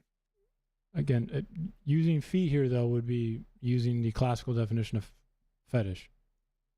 We don't have to appeal to that. We can even challenge that within this discourse here. It's the same thing, right? Because the You- classical definition you of could fetish challenge means- it very well. I just Okay, it's have you also ever- just have not you going to ever- be a good one. Have you ever read or heard of a book called Glass? Mm-mm. Oh wait, is that the in 2000s it was like a popular teen book? No, No? it's two column. It's a really weird philosophy book about a lot of things, and there's a section in it about fetish. Wait, And it's I thought written this in was two like a columns. teen-oriented book, right? I'm pretty sure I remember the cover. Type in Glass by Derrida. Yeah, Ellen Hopkins, right? No, I just said by Derrida. Okay, I was thinking of the Ellen Hopkins book, the one from the author of Crank, Derrida. Oh, Derrida. What? Why does that name sound familiar? Jacques. That's his name, Jacques Derrida. I have him on my reading list. I haven't read him though. Okay, cool. So once you do read him, you careful. It's also with one You S, may- by the way. You may be kind of like me. It's one S. Okay. I know. Anyway, in this book, there is a section on the fetish, and I'm driving the discourse from that. Okay. That is a section essentially walking from where you're starting from, although yours is a bit more modern, from like the Freudian introduction through yours, through the newer ones, to a discursive understanding of the topic, something that you can actually like concretize and touch. Okay. Does that make It sense? does seem a little unnecessary for most conversations. Well, it would essentially be an attempt to shift most conversations into a different register. No, Does every conversation need to be this, complicated and semantically just I don't think repositioned? so you know how you say like it's definitionally a arousals, like it's related to arousal, stuff like that. Yes, the etymology You're- of it and the classic definition. Yeah. Okay, so if we dig into that, right? Like if I were to inquire and press and investigate and interrogate those positions at their roots, right? If we were to go through papers, if we were to go through books, if we were to go through all the training for like an MA in psychology, we could do that. I have all my notes on my laptop. I just got it back. That's what I'm talking to you on. This is the But- linguistics of the word, though. I'm not really sure. That's like Almost. It's not like you're getting a real different image by just looking at the psychology of it. It's just The linguistically what psychology. we decided what it means. Right? No, but I'm trying to think about how to say this. Okay. This is gonna. Oh fuck. Okay. Mm, part of the issue is I gotta frame this through the way that you like to go through this. I'm gonna try, so just don't get mad, okay? Do you recall when we went over that bit about the American psychological apparatus and you read and you were like, I don't see anything that you're saying anywhere in that? At least, yeah, I do. Okay.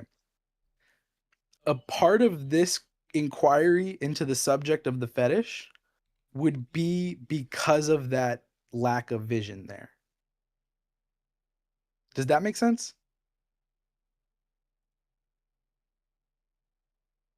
I need you to say it one more time. What'd you say? A part of the reason for this inquiry into this specific subject being the fetish, right, is because of the lack of vision in that recollection. I still have no idea what that means. When you read things, you've demonstrated looking specifically for the content. So you are looking No, at like a that's not how I read. interpretation. That's not how I read. Can you go back to that AAPA or AMA or whatever you looked at page? When I read information I'm trying to, absorb, or like, let's say this class book I'm downloading right now, I do not come in with this idea of trying to extract already determined content or content in general. I read You it. try to understand what I read it in it isolation, and apply context afterwards. I'm not an ideologue. Yeah. Okay, that's not what I was trying to frame you as. I was trying to say, like, when you read I a didn't book. say you were. I'm just saying that, and this will be something Okay, an ideologue does. An ideologue just making sure you don't feel free. takes in what they want out from a book, right? So someone who is an ideologue will read Marx, so they can try and say Marx or present Marx instead of try to understand what's in the book. Yes. Okay. So that second one is what I think you do and what you have demonstrated doing to me in our recollected moment about the psychological apparatus. I don't think so, because I wasn't presenting this claim or trying to. I was essentially challenging one you presented. Yes, and So there's an that's issue. different. Yes, but okay. So if you could trust me for just a second, that I'm not like blowing smoke up your ass, and I'm not lying No, to you. I'm not trying to be an asshole. I'm not saying you are either. I'm just saying that when you present the claim, when you present it, then me going to look at the APA to verify that is not the same as me trying to read in what I want out of the APA. That's not what I'm saying either. Okay, well, that's good. Okay, so when you read, you are inherently describing reading for content. Okay? I don't. Would you I don't think that's true. At least because I know your semantic definition of content seems somewhat pejorative, so it just doesn't seem. So like if you were reading a book on class by author A, you would go into that book. I would assume what I would call blind, right? Yeah, what I'm doing right now. Okay. When you read that book, you would read that book to see what the author is saying, right? Like what the idea presented in the book I'm attempting is. to. It's pretty abstract so far. Okay, cool. Could I send you a link that might make this conversation really fast? Just tell me what you want. Not a link. Okay, so the difference in how we are approaching this is that a large part of what I would be looking for in that book is what the book does, not what the book means. Does that make sense? Maybe it does actually in a way, but I need you to continue. Okay. So say an author issues a series of clauses and then arrives at a premise, right? Those clauses are not only statements, right? Like it's not just assertions of fact or statements, right? And we're assuming perfect correctness. Okay, no challenge to like their like factuality or anything, right? You can't do that.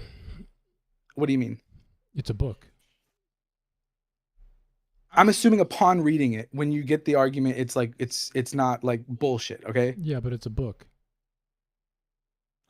Could you clarify the issue so I could rectify my conversation? You don't know what the author was thinking when they wrote this book. Yeah, I don't think you do. So you'll never be able to extract anything perfect from a book. That is a fact. Okay, what I mean to say is like assuming before you got the book that like the author is like correct on their point or something, right? Like But their argument is sound. That is your interpretation of. I mean, this is obviously going to have some higher reasonability and certainty and lower reasonability and certainty depending on what you're reading.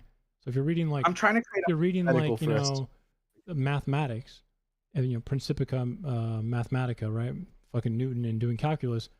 The evidential aspect of the writing itself explains more, right? But the truth is, you'll never be able to interpret what you just said perfectly. So I just want that to be clear. Yeah, absolutely. Something is always going to be lost in transmission. That's not what I mean, though. Because you'll never know what they were thinking when they wrote it. Okay, what I'm trying to establish is that we don't have to concern ourselves with certain aspects of this conversation. We only have to concern ourselves with the process of reading here, right? When we read to understand what the book is saying, or to like, be able to say what the book is trying to get across, even accepting this transmission, we are listing what the author is saying. Okay? Would you disagree? No, listening's okay. Okay. Okay, cool. So if I were to say outline the text, right? If I were to challenge you right now with $500,000 and say you can't outline this massive complicated text on class that you're downloading, right? And you outlined it and you returned an outline that was a list of what the author was saying, I would be wondering also if you could return a list of why they are forced to say it. Does that make sense? Wait, forced to say? Yeah, right. Because when we make arguments, we are like talking about something in a way such that like problems or contradictions force the argument forward. There's like prior assumption guarantees or like things that lock in specific statements into place that why like if examined, they can fall apart and then undermine the logic of the point entirely, right? So logic. This is why I asked. Is what you're kind of referring to. You said it at the end. Yes. This is why I asked you earlier if you've ever spoken to a libertarian and you had them say like, I don't understand why you think this is an oppressive system. Every single writer approaches this as a way to maximize freedom. You can't tell me that these guys are doing something I don't want. I want to maximize freedom. But when you read the processes for how they describe reaching those ends, the logic that is mapped out is something that you actually take issue with, right? It's not the logic. You recognize. It's not the logic. The logical it's application. So this would be something that I criticize this pretty often. I think you're probably going to be in agreement with me, but I find this to be a big issue with most ideologically pinned people. So a Marxist has this, they have an ideal. And the Marxist or communist ideal is that freedom will be actually attainable, or freedom will actually happen from the oppressive capitalist once we reach this new enlightened political and economic doctrine, right? It's a very valiant, it sounds good as an ideal. And I think if it were true, it would be a good idea. The problem is people tend to, in service of that ideal, they treat the means as whatever it takes to get to that end. So the ideal becomes only what they're in service to. So the application of that ideal in reality is not the same as the ideal itself.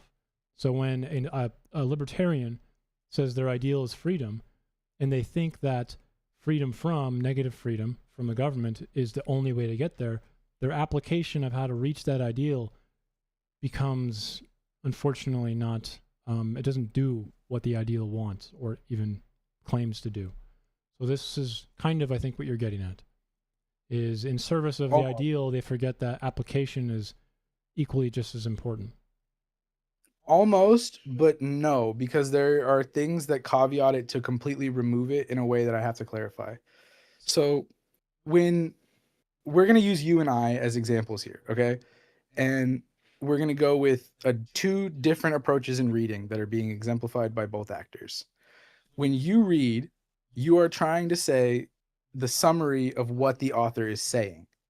When I read, I am trying to say the summary of what the author is doing with what they are saying.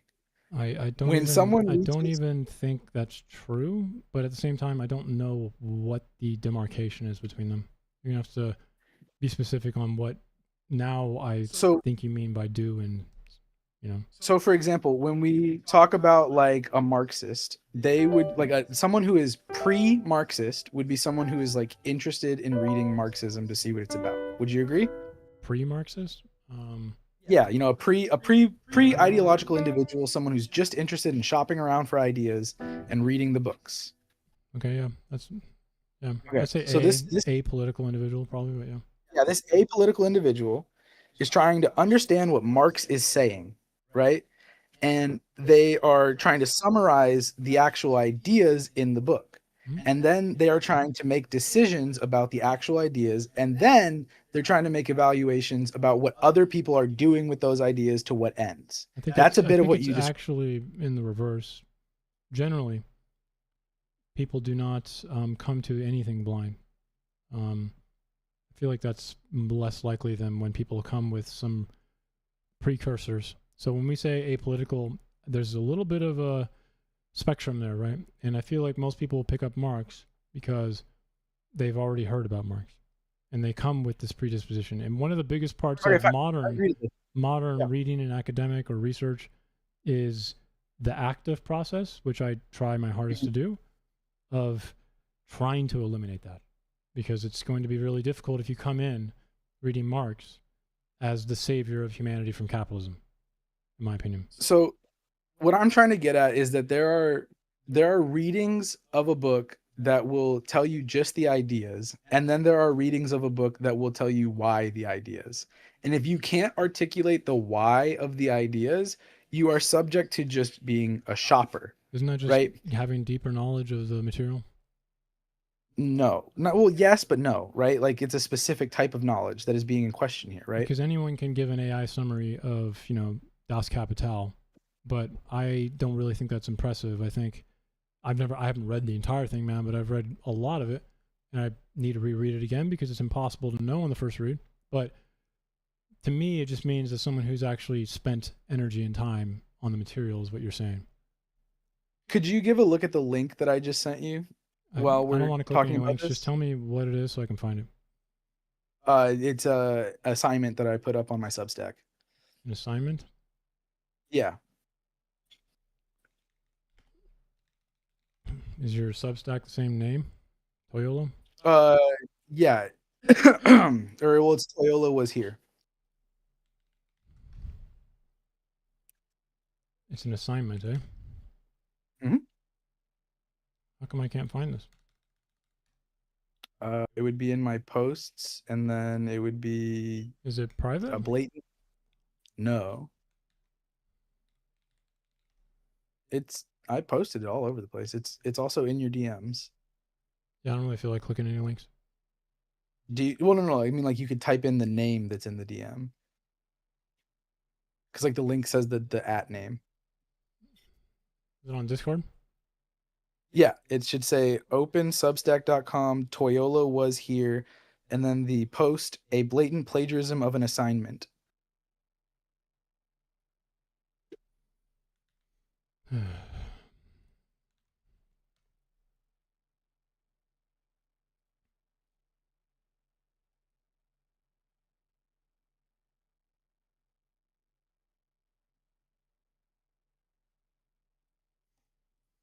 Okay, so this is your assignment?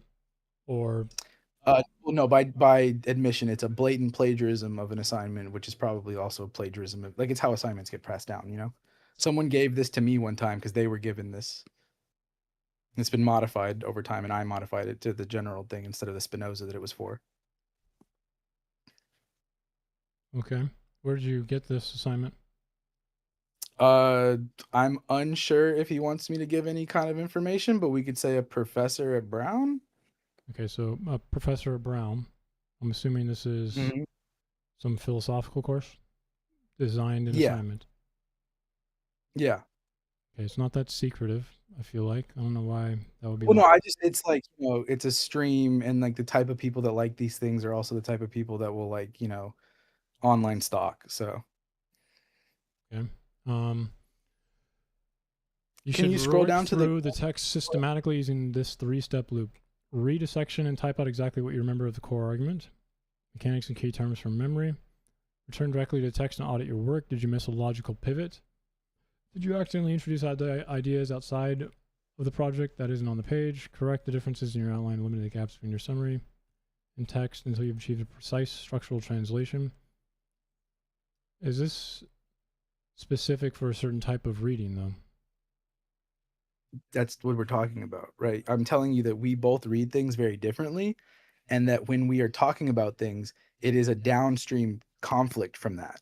Because when you look up the psychology thing and you look up my claim, you're one sec. looking for it Have in you a- read The Myth of Cephas by Albert Camus? It cut out. The Myth of Cephas? Yeah. Or Sisyphus, or whatever. Yeah. Do you think this would be a good way to read that book? Yeah. Really?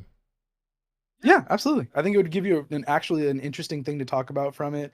I think it would give you a valid and great perspective of it. I think it would also produce two different outcomes. Like if I were to say assign an essay from this to two different people on the same book with the same rules, I think it would still give two different outcomes that are both equally What about interesting. The Fall? Unless someone is Do you making- think The Fall should be read with an audit after every paragraph? I think you should be able to listen to people you talk to this way. Okay, this is a good method so far, I think, when you're doing we're reading Kant, right? Or a lot of philosophers. But if you're reading something like The Fall or, Dune. Let's make it even easier. Ender's Superman. Game, Superman. Neuromancer, or Superman. Left in the Dark. All of these books are not ones you want to do this with. Why? Because this is not the correct approach to understand why the book does what it does. Why? Because it's a narrative. It's a plagiarism. The method here is I'm not saying it's bad. I'm just saying that it seems No. it seems to me to be kind of specific. You understand that the assignment is to plagiarize, right? To replicate the argumentative or argumentative architecture, right? So essentially, But once not you do this every to book that you're reading is going to be fundamentally about that, right? it doesn't have to be about that, right? That's why I said Superman, because it's a really easy thing, right? When you read a Superman comic book, Superman makes a bunch of statements. The villain makes a bunch of statements. They make claims and arguments all the time, right? When you listen to your mom, she does the same thing. That's how conversation, that's how language works. When you assess Superman in this way, this is something that will allow you to make a claim like this episode of Superman is actually about death, or this episode of Superman is about thievery, or Superman is a fascist in this episode and it concerns me, or Lex Luthor is actually right in this episode and it concerns me. There is a number of different readings produced that you have to actually look at what is doing what rather than what is being said. Yeah, and I think in a narrative book like The Fall, this would probably work against what you want to take out from that book. What do you want to take out from that book? It's an interpersonal book. It's about reconciliation, and ultimately the whole book is a man walks into a bar and begins talking about himself, and in a very prideful way talks very confidently and arrogantly about his own achievements until as he progresses through his life, he begins to unravel. And his entire life falls in a single conversation of his entire life in front of a random person who doesn't talk the entire time. It's only him. It is a complete single vocal retrospective disintegration of oneself over time. It's a really good book, in my opinion. But I don't Would think you say that you should stop every psychoanalysis page and try to find Is that- argumentative architecture in it. would you say that psychoanalysis would be a lens that you could see someone reading this through that you would say is not the wrong lens? I wouldn't say it's the wrong lens. Okay, this is effectively psychoanalysis of a text without the idea of like an You do realize underlying that that psychic. actually proves my point, though, is that this is a tool, and you shouldn't read every book this way. You should have different tools at handy so you can take different things out of books. But if you want to really understand what The Fall does by Albert Camus himself, I'm pretty confident, would say this is an embarrassment to his ideology. Or he's not a philosopher, is what he would say. He says he's an artist. So I think he How would about take this? offense to this assignment. Let's, after this, take a little bit of time to do a bit of research, and I challenge you to a formal debate, however you want to, by your own standards, wherever you would like to do. And my claim is that this is the only way you should ever read. Yeah, that sounds easy. Okay. Yeah. Just let me know. Do you when. want to end it here? I mean, yeah, I have to go to work. I have work at 4, so All right, no problem. I was going to just do a little check on this really fast, though. I'm just curious to see where he comes from.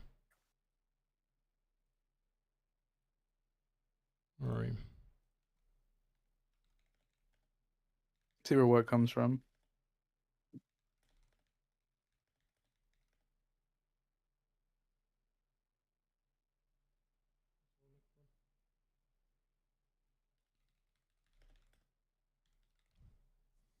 I don't know. I'm just curious. If it has a name or something. It feels like this has been reduced a bit, so. Oh, you mean like what the framework within the assignment is? Yeah, I see where the framework comes Yeah, from. this would be called deconstruction. Okay. Interesting. If Derrida is on your reading list, this is kind of the point I of already Derrida. got Derrida. I got this glass book. I actually have this book because I remember the structure of it, and I have not read it because it seemingly gives It's me really weird, right? gives me a migraine. But Yeah.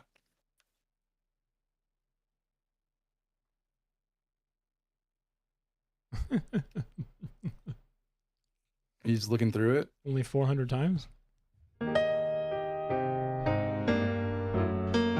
yeah, no, this would be deconstructive reading, right? Like this is the process of deconstruction. Or well, no, that's too strong. Deconstruction is more. This would be a walk into that conversation. Does that make sense? Because like this is more just the fact of getting into the doorway, where then you'd have to like identify like the aprorias or like where certain things are privileged or rely on certain claims to carry themselves forward.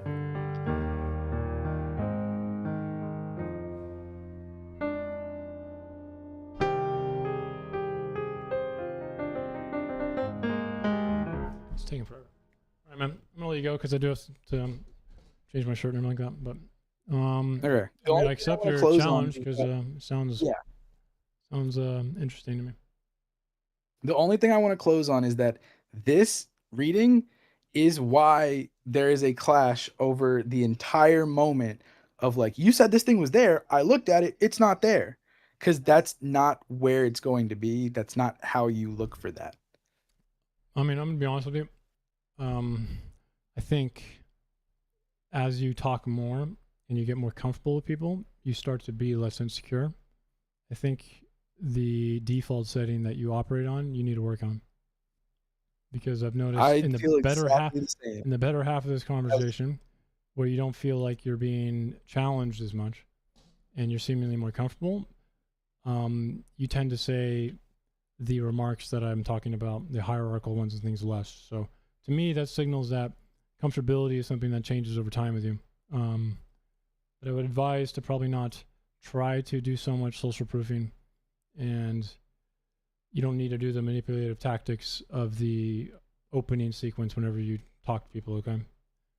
So try for working on me, that. my issue is that because you can't do reading, you take all of these Look, issues. I don't need and you. I then- don't need you to devolve into it. Okay, so comments like that, or when you feel like you're attacked again, that's where it comes out. Just take the advice, and we'll call it there. Okay. Cool. Right. Okay. I would really appreciate it if you could at some point type up a response to anything that I have said about fascism that you think is not covered or insufficient or is a incorrect challenge to your presentation on it, because I still hold the exact same position I came in here starting with. Here's my opening. I sent it to you in the chat for the channel where it's my entire opening on fascism. All right, cool. I will DM you my response to this and you can see the point. All right? Sure. I'll catch you later. Okay.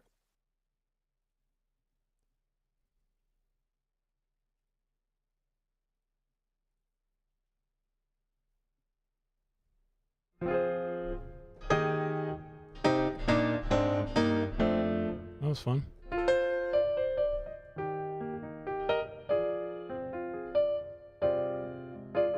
No, babe. Relax.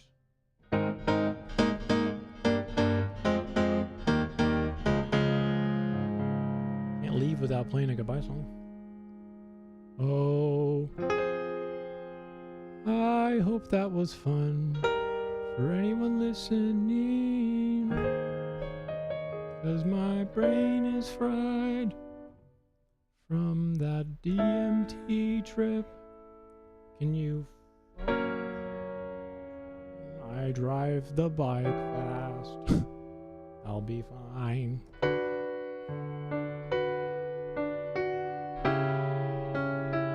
This is my brain.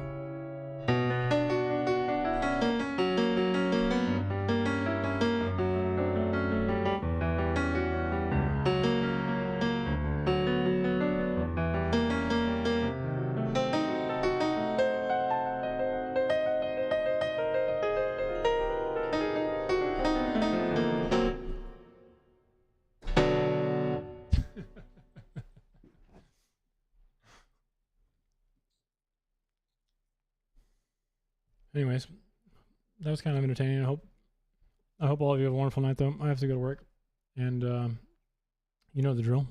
Peace out, A-Town. Oh sure. Oh sure. Later, guys. Bah.